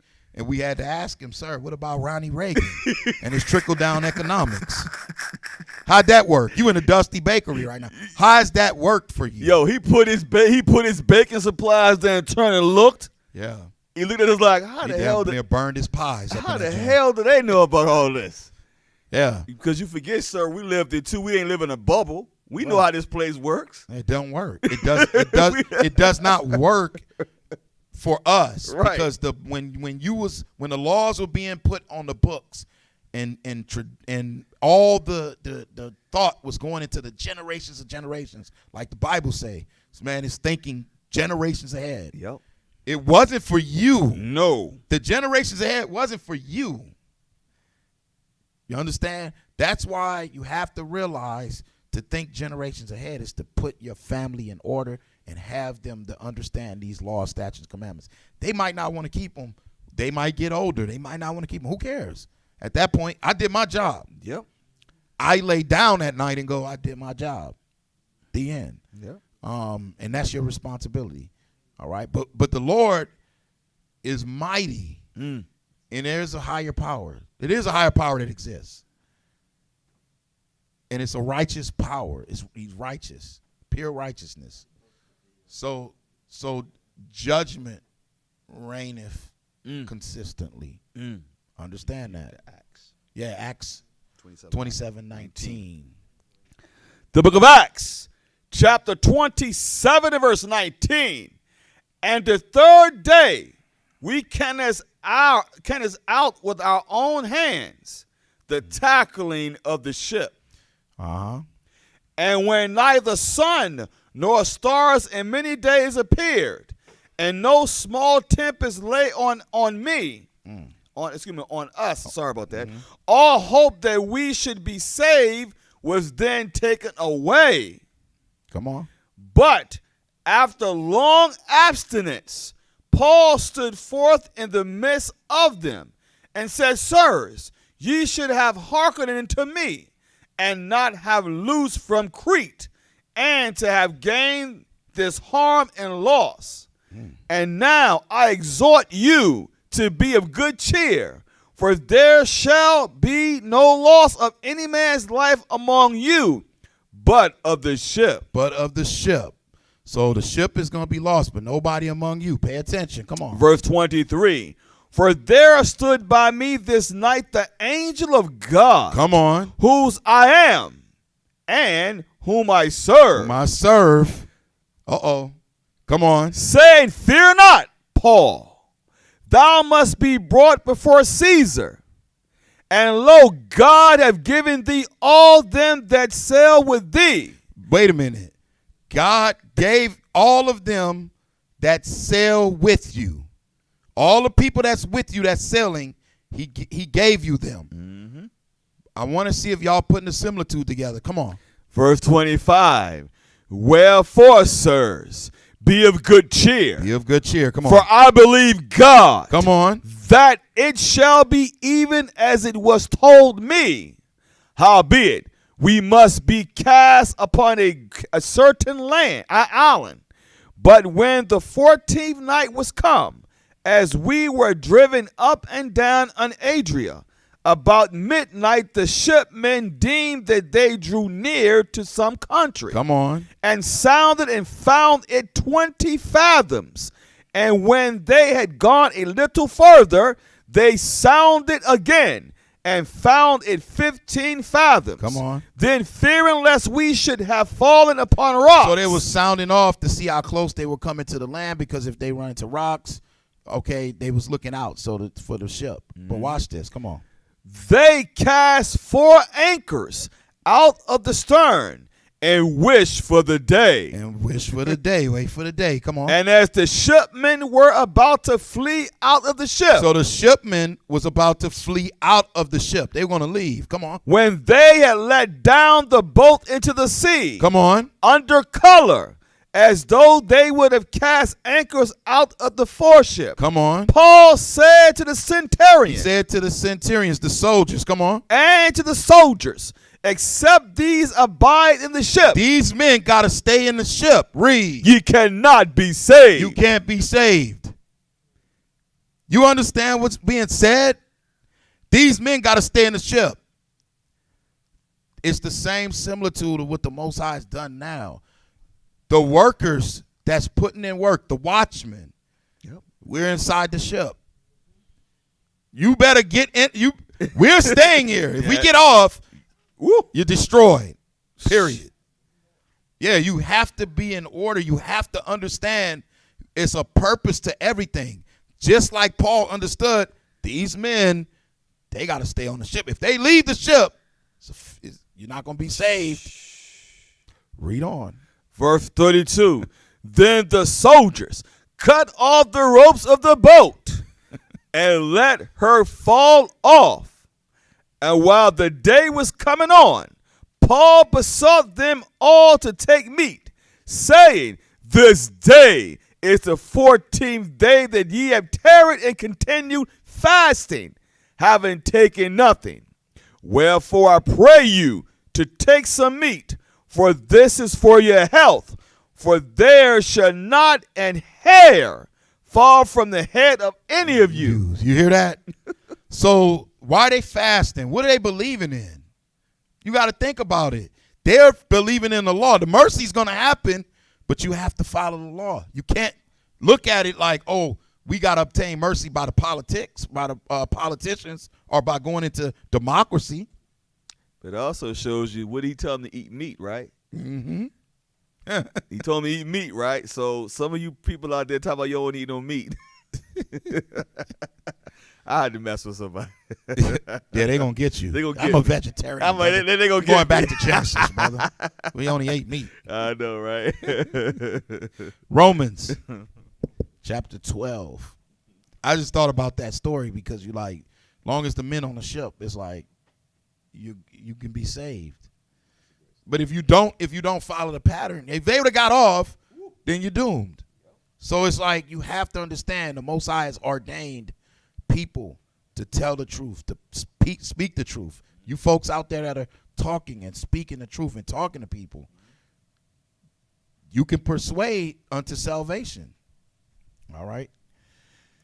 Romans chapter 12 and verse 10. This goes right with Leviticus. That's right. Romans chapter 12, verse 10. Be kindly affectionate one to another with brotherly love and honor, preferring one another. Preferring one another. Preferring one another. So this illusion in America always shows us something. We want to link everybody together, but we fall short when it's time for us to come together.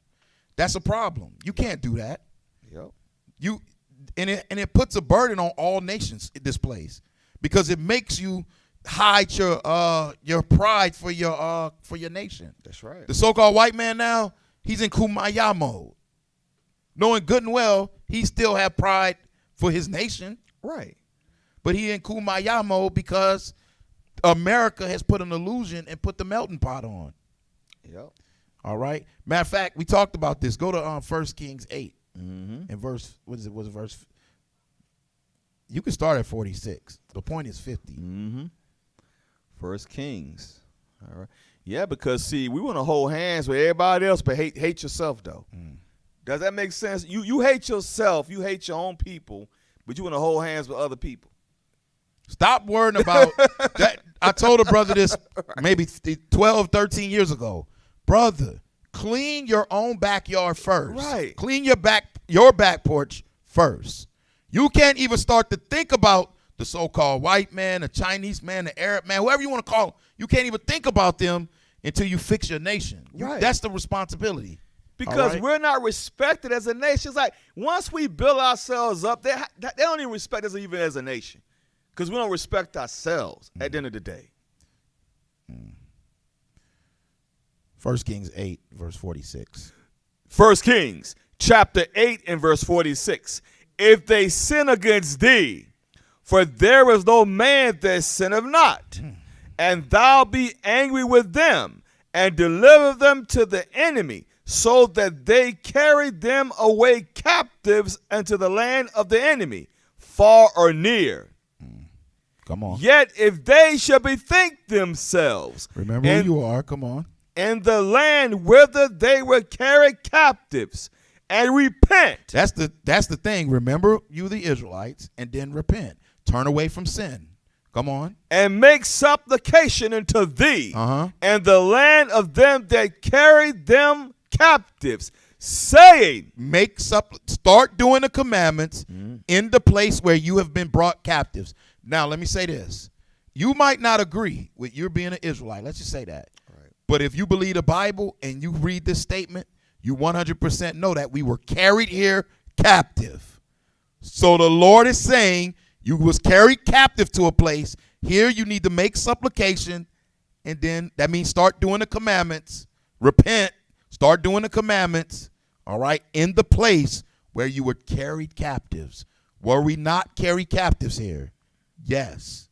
Read. saying, we have sinned, Broken the commandments. Come on. and have done perversely. See, I've watched a lot of ignorant folks in history and was supposed to be studied. We've been studying history for a very long time. And the one misconception that people have is thinking that we was having bones and spears in our hands in Africa. Exactly. You're so simple if you think that. We had, and another thing you might be simple of. You think we didn't know English? You're simple. A lot of our people were funneled down from Europe. It's crazy. Yep. You couldn't read, so why do you think don't let them read this? Well, if you didn't know the language, if you didn't know somewhat of what they were saying, then you hit. Now when they got to America, because the British and the English, the Portuguese and everybody mixed, words started changing, so we didn't understand when they were started to gain education over us. You put things in effect. If I take you to my land and I got a whole different, I'm talking yabba dabba doo, and you don't know nothing of that, I can run circles around you all day. Why do you think the language changed? Why do you think more letters came? Why do you think the different phrases came? Why do you think English is so confusing to people? Yep. Because they came here. It's a land of confusion. Yep. They came here and mixed words up. You got And then call them synonyms. The same word means the same. It means a different thing. Yeah. That's confusion. You know what I mean? And that's how the English language, the vernacular is like that. That's why when people talk about our people can't read stuff like that, because understand, when you don't have nobody, it's not because you're dumb. It's because you don't. Everyone has a learning curve. And when you have multiple words that's set up that way, you're like, okay, what the hell does that mean? You know, it can screw you up like that. Matter of fact, I found a book I was showing them. Right. We have a book that's just it's like ancient from the Americas. And you can see people were writing in it, trying to decipher. It's actually a New Testament. Folks, don't be ignorant, okay? This whole place is a setup. That's the point. Yep. Read on. Verse 48. And so return unto thee with all their heart. Come on. And with all their soul. Come on. And the land of their enemies. In the land of their who? Enemies. That can't be true, because I think from a historical standpoint, we was brung over to a land of our captivities by some folks. What would that make us? Enemies. Oh, that's your enemies. Okay, come on. Which led them away captive. Oh, okay, come on. And pray unto thee toward their land. Jerusalem, come on. Which thou gavest unto their fathers. That's the problem. You don't even know where you come from. A lot of y'all think you're from Africa. Yep. Come on. The city which thou hast chosen, and the house which I have built for thy name. Read on. Then hear thou their prayer and their supplication in heaven. The Most High will hear us. Come on. In heaven, thy dwelling place, and maintain their cause. And he'll maintain our cause. Now pay attention to this. Verse 50. And forgive thy people that have sinned against thee, and all their transgression wherein they have transgressed against thee. That's the mercies. Come on. And give them compassion. You're living this today. And give them what? Compassion. Give them compassion. Come on. Before them who carried them captive. So you're witnessing it. Give them compassion. The people who carried us captives have now shown compassion. Come on.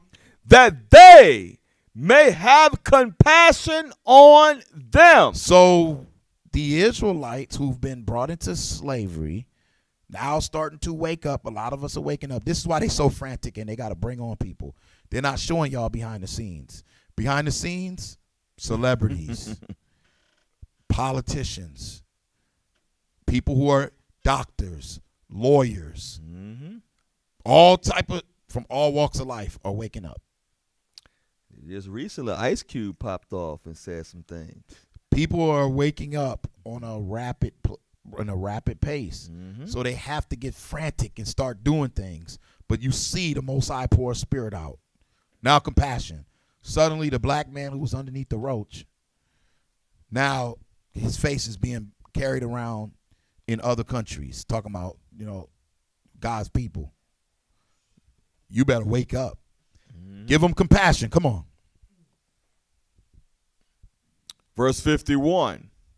For they be thy people, and thy inheritance, which thou broughtest forth out of Egypt from the midst of the furnace of iron. Furnace of iron. That's what it's called, the furnace of iron. Because when it means furnace of iron, that means this Egypt, we could not fight against them. They had a military. We didn't have the skills. It's the same way as America.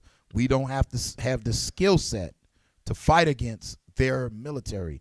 But what's happening is that's even falling down because our people who are in the military waking up. Read on.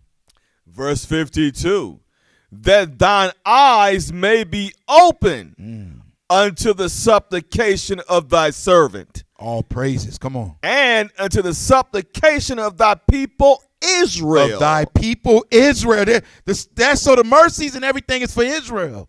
Come on. To hearken unto them and all that they call for unto thee. Come on. For thou didst separate them. For thou didst separate them. Come on. From among all the people of the earth. You see, the problem is you want to come together. But the Lord separated Israel from all the people of the earth. Read. To be thine inheritance. To be his inheritance. Come on. As thou spakest by the hand of Moses, thy servant, when thou broughtest our fathers out of Egypt, O Lord God. O Lord God.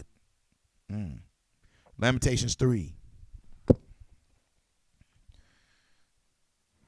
We have to simplify things so you folks can really start the Bible to seep into you. This is a spiritual book. We're spiritual people. All right. I was watching the news, and I was actually watching, it was CNN, and Cornel West was talking to Anderson Cooper, and he was like, God put in his people, see, they be talking in riddles, the ability to forgive, to show the world how to have forgiveness. So he just pulling stuff out, boom. You know, he got his Einstein hair going and everything. Anderson, he start crying and stuff. Oh, yes, that's true and everything else. But yet, for us as a people, where's the love at? See, it's not individual. Everybody can think individually. But when you start looking in totality sense, nobody wants to live in a black neighborhood. Crime is happening consistently because somebody's poor, somebody needs to steal. All right? It's a problem. The jails. As a matter of fact, I'm going to show you a clip before we read this. I'm going to show y'all a clip. It's crazy because you start looking at it from a whole nother angle. It's a mother that was in a mother of 5 that went this year. Watch this. Put that clip on for them. Just this year, watch what happens. You know, they ran this on CBS. Just watch this. Watch how everything for our people connects. Now to a disturbing story about a woman who died behind bars in Washington state. Damaris Rodriguez was a mother of 5. Much of her ordeal was caught on video, and we want to warn you, it is difficult to watch. Here she is late in 2017 on one of her last days alive in surveillance footage, first broadcast by our Seattle affiliate, Cairo. She wound up naked, hallucinating, and in apparent distress after 4 days of alleged neglect. Nikki Batiste spoke to Rodriguez's son. Nikki, why was she arrested? Good morning, everyone. Well, that is the big question. According to the family's lawsuit, Rodriguez was suffering from a, quote, mental health episode when her husband called 911. That's when police arrived and arrested her for 4th-degree assault. Damaris Rodriguez's husband wanted medical help when he placed this 911 call in late 2017. She's having a psychiatric problem and isn't behaving normally. She's being violent and has already hit me twice, and I need a medic. Instead, police arrived first and carried Rodriguez into the Washington state jail known as SCORE. Jose Marte is the mother of 5's oldest son. I was upset and I was angry. Has my mother never been arrested? Jail surveillance video shows his mother at one point undressing. At times, she's seen crawling, appearing to vomit, and banging on the door. After about 4 days, she is found dead in her cell. As far as you know, had your mom been diagnosed with a mental disorder? Yes, she has. Rodriguez's family says she had previously been diagnosed and treated for bipolar disorder. Why has your family filed a lawsuit? To bring justice to what has happened. Pause. Zoom in on it. We're showing you this is where the problem is at, y'all. Look at when his story is out. February 12th, 2020. They posted that this year. But it shows you the way the system works. Yeah, I mean, as you keep looking, you can find all of these scenarios of our people in a mental place where it's not good. You get them off. In a mental place that's not good. Now they place her in a cage and don't look after her. But meanwhile, see, this is where your favorite girl, Candace, she's the female Captain Coon. Right. Don't understand, well, the so-called white person going to put you in passions. Or they're going to put you in the places. They're going to let's shell out money because we need to get her help. But for us, your help is the jail. You better believe it. Opioid addiction. Yeah. They're going to give them all types of retreats to get them to be rehabilitated. For us, nah, nigga, you got to go to jail. Nah, well, you get no treatment either. Meanwhile, you still strung out, and then you get out of jail, you got a felony, then you still strung out more, then what you're going to do is a cycle. So they say she was bipolar. A lot of our people suffer with that. A lot of our people are suffering with disorders because of what this slavery has done. You have to realize, if wearing mixed clothes can degenerate your cells, then that can be passed down to your kids. If eating unclean foods can do something to the chemical state of your body, that can be passed down to your kids.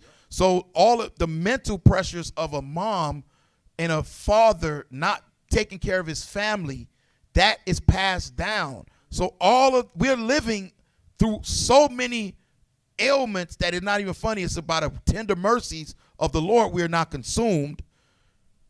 But then you realize the cure is right here, because we can take a person like that and go, you know what? We're going to show you how. It's going to take time. It's going to take fasting. Just like Paul told them they were fasting. Yep. It's going to take all of the for you to return, for the Most High to hear, and then go, okay, let's show them this. We've had people that was completely bugged out of their minds. Anoint your head with oil and have the elders of the church pray over you. That's another problem. That's another problem. See, and even people in Israel don't even want to do that. We keep telling you have ailments. We keep telling brothers and sisters, you got to come to the elders of the church. That's what the scriptures say. We got to put the oil, mix up. It's procedures that we're commanded to do for if somebody's sick. Yeah. Don't even know it. You know what's going on. That's why he's saying you have to. It's a way and a procedure that the Lord told us to do for the person to be healed, and then we send up the prayers as a unit, as a family. Yes.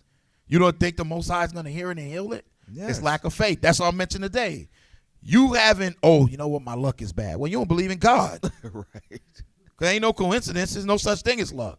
Oh, you know what, I'm taking losses. Well, you don't believe in God. We'll never take losses. That's right. We don't lose.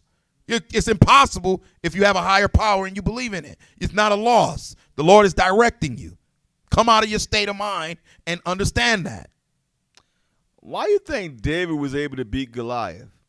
He didn't beat him because he just beat him. He beat him because he believed that the Spirit of the Lord was on him to beat him. So many social ills. They locked the woman up. They locked the woman up and they killed her. You think she's exempt? Hispanic people have been getting killed left and right equally. Hispanic natives have been getting killed left and right equally. I've had people call me and go, they killed my son. Yep. Unbelievable. But people are detached. And they always want to separate us and call us black and brown. Realize we're brown. I seen Band-Aid say they coming out with a Band-Aid to match your skin tones. Excuse me? Everybody want to be political. Everybody want to be politically correct right now. Yeah, I'm gonna make sure that I have your tones. Band-Aid. We're gonna make sure you have your tones. Make us feel included, huh? Yeah. Lamentations 3. Yeah. Lamentations chapter 3. I'll tell you one thing. We're in a gridlock system, and it's not good. All I want is verse 32. You want verse 32? Yeah. Okay. Lamentations chapter 3 and verse 32. But though he cause grief, because this is grief. Come on. Yet will he have compassion according to the multitude of his mercies. So the compassion, this is now our time to come up. If you understand the truth and you're studying, you're learning, this is now our time. We have to put the truth out. We have to better ourselves. You have to now. This is the time. And if you don't know how to do that, you need to start reaching out. You need to start, making sure, hey, how I need to increase.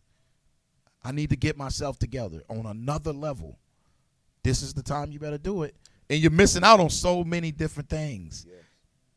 You're missing out on so many different things. It's not even funny. But that happens because why?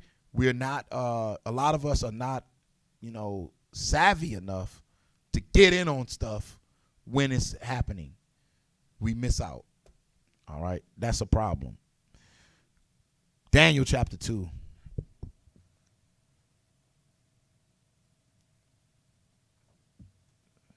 What time is it?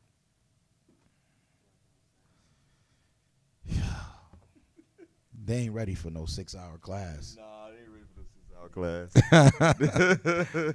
You want 42? No. Yeah, I was gonna say start at. Let's not cut them short. Start them at 17. 17. Okay. Daniel 2:17. You folks bear with us tonight. The book of Daniel, chapter 2, verse 17. Then Daniel went to his house and made the thing known to Hananiah, Mishael, and Azariah, his companions, that they would desire mercies of the God of heaven. That they would desire mercies of the God of heaven. You see that? So you have to start understanding as an Israelite, you got to send up prayers and ask the Lord to put mercy and take not his spirit from us. Exactly. You want mercies. You want those mercies going to translate to blessings, to you understanding more, to you stabilizing. Pull off the depression because a lot of, let me say this, what attacks our community at a high level, even people that's in the truth, is depression. That's a spiritual demon. And keep in mind, brothers and sisters, what you have is a gift.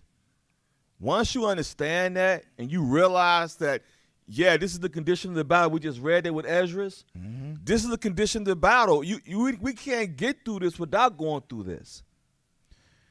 And you need each other. You need to help. You need to build. That's why a lot of things we have to put in place and to start to get the community.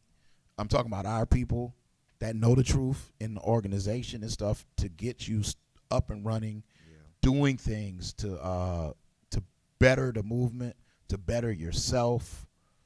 I mean, all the way around. And it just makes you feel good. But when you stuck in a rut, you feel like you're not going anywhere. It's what happens is Satan jumps. Satan let the Lord start backing up, saying, "Oh, lack of belief." Satan start doing his thing with you. Then he start tap dancing on your head, and now here you go. I don't know why I'm feeling like this. I'm feeling depressed. I'm feeling empty inside. I feel like I just don't. Well, how the movement? What are you doing in the truth? What are you doing to better yourself? What are you doing? If you need to start a business, get yourself together, start doing things to better our nation, period. All right? Then the self-worth already should come out on you because you understand you're the greatest gift to the world, to the earth. That's right. God's chosen people. I mean, no one wants to tell us this, because you're a consumer and you need to stay grinding powder. That's it. All right? Yeah. But as soon as that light is on, you don't want that candle to go out. Read on. Verse 18, Daniel chapter 2, verse 18. That they would desire mercies of the God of heaven concerning this secret, that Daniel and his fellows should not perish with the rest of the wise men of Babylon. So if you haven't read this story, Nebuchadnezzar had a dream, and in his dream, it was some downgraded metals. Let's put it that way. With some things happening, and he went out and he wanted to seek all the ancients and the wise, but nobody could tell him the dream. And if they didn't tell him the dream, you're going to have to be put to death because you're a liar, you're a hypocrite. Right. Just like some of these pastors. That's right. They can't tell you why things are happening today. People keep asking, why us? Why does this keep happening to us? Why do we keep marching? You got people who was marching with MLK, right, and still marching right now. Complete utter madness. Not a leader. Go home. Don't even go out there and march. Stay home. The same stuff that was happening back then happening now. You know, think about it. Police brutality. That's why the Black Panther was formed. Then that happened. They broke that up. Then what happened? It keep happening. Riots. They still can't figure out why does it keep happening to us. We got the answer. We keep telling you. So Daniel ends up telling him the dream. So let's go down to where he starts to tell him the dream. He's going to interpret his dream. So he breaks down what the fourth kingdom is. Good matter of fact, start at the fourth kingdom. What is it, 40? Yeah, 40. Yeah, start there 40. real quick. Daniel chapter 2, verse 40. And the fourth kingdom shall be strong as iron, for as much as iron breaketh in pieces and subdueth all things, and as iron that breaketh all these shall it break in pieces and bruise. So remember, Daniel had to explain to them there's a God that reveals his secrets. And he's the one that controls the times and everything. So now he's starting to tell him the dream, and he's amazed to the point where Daniel's going to move up into the kingdom. So he's telling him the dream, right? Part of iron and part of clay. But as iron breaketh all things in pieces. It's going to break and bruise. Watch this. Come on. Verse 41. And whereas that thou sawest the feet and toes, part of potter's clay and part of iron, the kingdom shall be divided, but there shall be in it of the strength of the iron, for as much as thou sawest the iron mixed with miry clay. The iron was mixed with miry clay. Pull up miry. Go to Google. Pull that up real quick for him. Miry clay. Iron was mixed with miry clay. Now earlier you seen the iron, that military, that representation of a military, okay, iron, but it's mixed with miry clay. Let's see what's the definition. Play 'em. Miry. Oh, very muddy, boggy, muddy, slushy, slimy, swampy, marshy, watery, sodden, saturated, mucky, dirty, filthy. So it says filthy, dirty, miry clay. So hold that thought. Go to Job. We coming right back here. Go to Job chapter 10. We coming right back here. Job chapter 10 and verse 9. The book of Job, chapter 10 and verse 9. Remember, I beseech thee, that thou hast made me as the clay. So Job say, I beseech thee, thou hast made me as the clay. Come on. And wilt thou bring me dust again? So what does the clay represent? It represents man. It represents people. Okay? So the iron is mixed with miry clay, miry people, mingled, mixed. So we go to the book of Habakkuk. Uh-huh. The precept Habakkuk will be chapter 2, and we can start at verse 5. And it should let you know. The book of Habakkuk, chapter 2 and verse 5.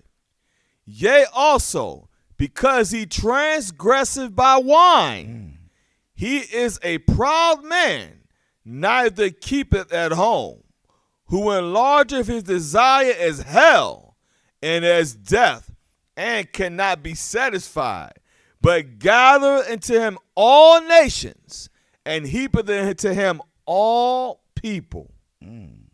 All people heaped to him, just like America, the great melting pot. And he transgressed by wine, by his falsehoods, his Christianity, his democracy, demon crazy. We talked about it last week. All these different things. That's how it makes him transgress, because miry clay is filthy.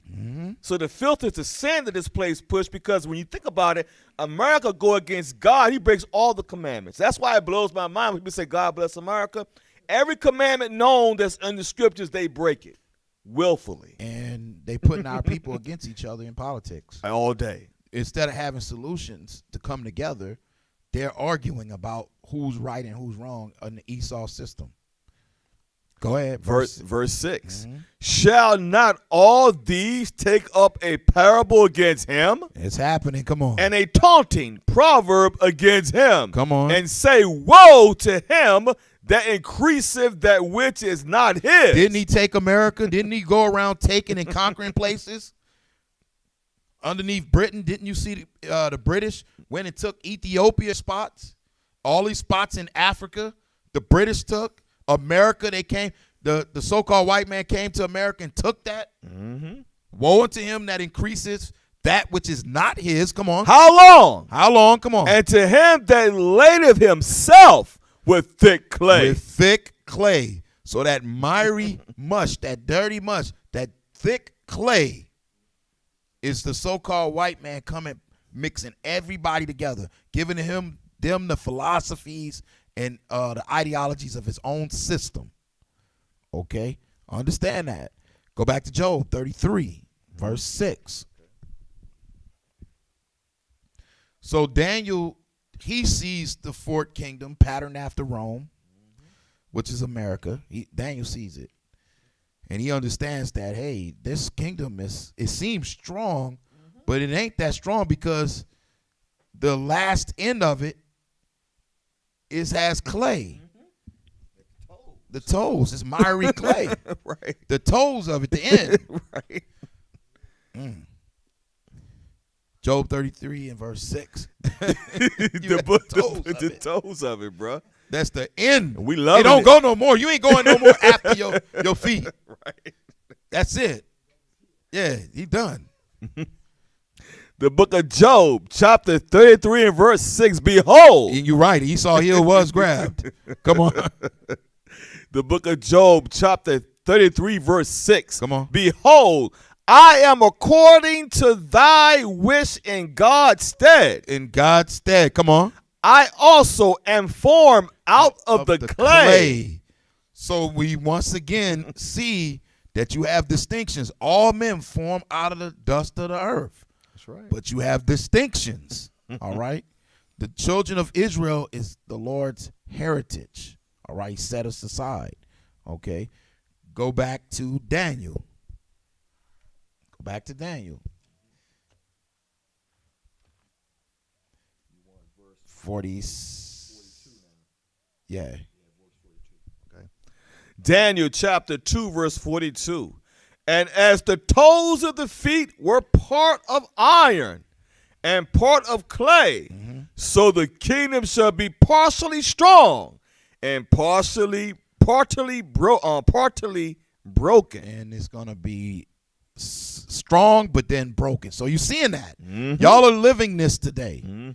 America is partially strong but partially broken because of the politics. People inside is all angry doing things. The military disarray, everybody, but they still have the military might.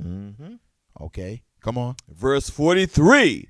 And whereas thou sawest iron mixed with miry clay, Come on. they shall mingle themselves. They shall mingle themselves. People mingling in the great melting pot. Come on. With the seed of men. With the seed of men. Come on. But they shall not cleave one to It's another. impossible. That's why you have people talking about racism and everything else, but you can't cleave to one to another. Come on. Even as iron is not mixed with clay. Even as iron is not mixed with clay. Come on. But there's an end. Verse 44. In the days of these kings. And in the days of these kings, we're living this. Come on. Shall the God of heaven set up a kingdom which shall never be destroyed.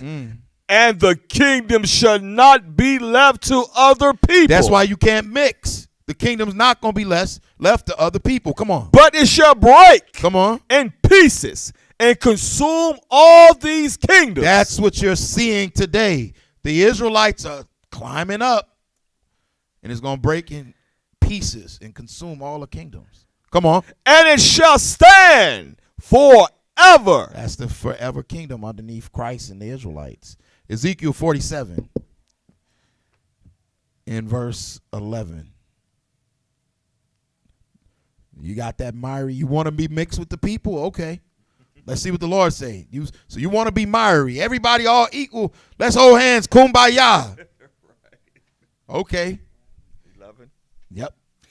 Ezekiel chapter 47 and verse 11. But the miry places thereof and the marshes thereof. The miry places that are in the marshes thereof. The dirtiness of this place. Read. Shall not be healed. Shall not be healed. You can't heal this place. You can't make America great. Nope. It's the Lord said it can't be healed. Read. They shall be given to salt. They shall be given to salt. They shall be given to salt. Damn. We ain't gonna be grinding to powder, bro. This place is going up in smokes. Damn. Yeah. For Psalms 40 in verse 2.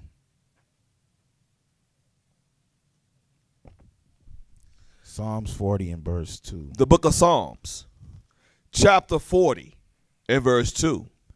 He brought me up also. He brought me up also. Come on. Out of an horrible pit. Out of a horrible pit. Because remember, Esau's in the pit. But the Lord brought us out of the pit. A horrible pit.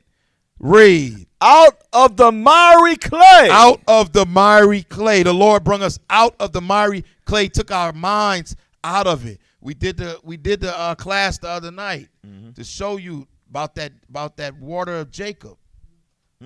All right, how the Lord would he took them, but people don't realize if you woke up to this truth, that means you had communications with the Lord. Because surely nobody can wake up out of this. Oh, that's right. Only the Lord can wake you up. Read. And set my feet upon a rock. And set my feet upon a rock. Christ.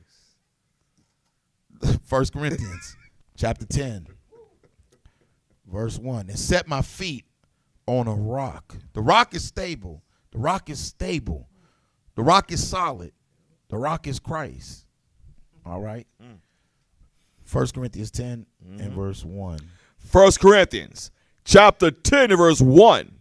Moreover, brethren, I would not that ye should be ignorant. Don't be ignorant. Come on. How that all our fathers were under the cloud, and all passed through the sea. Come on. And were all baptized unto Moses in the cloud and in the sea. In the cloud and in the sea. Meaning understood the laws, statutes, and commandments. Come on.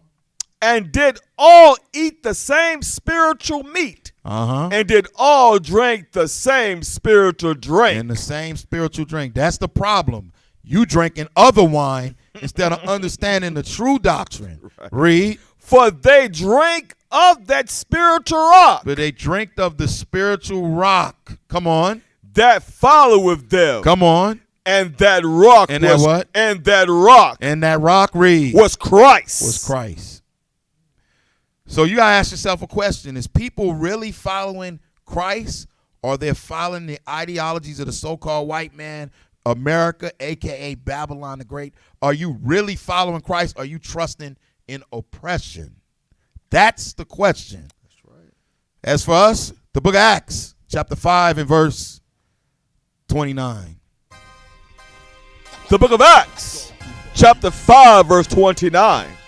Then Peter and the other apostles answered and said, we ought to obey God rather than men. We gonna obey the Most High rather than man any day. That's right. All right. Politics, Black Lives Matter, all right, your social clubs or whatever the case may be, don't mean nothing to us. That's Only right. thing we care about is waking our people up, coming out of this madness so that we can be with the Lord underneath peace and harmony instead of consistently killed day in and day out by each other and by the other nations. Exactly. All right.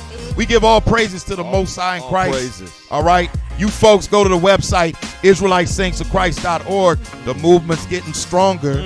The movement's getting stronger. All right. The people are waking up. All praises to the Most High. Become a saint. All right. Come off the bench. Do what you're supposed to do. That's right. All right. All praises to the Most High in Christ. All praises.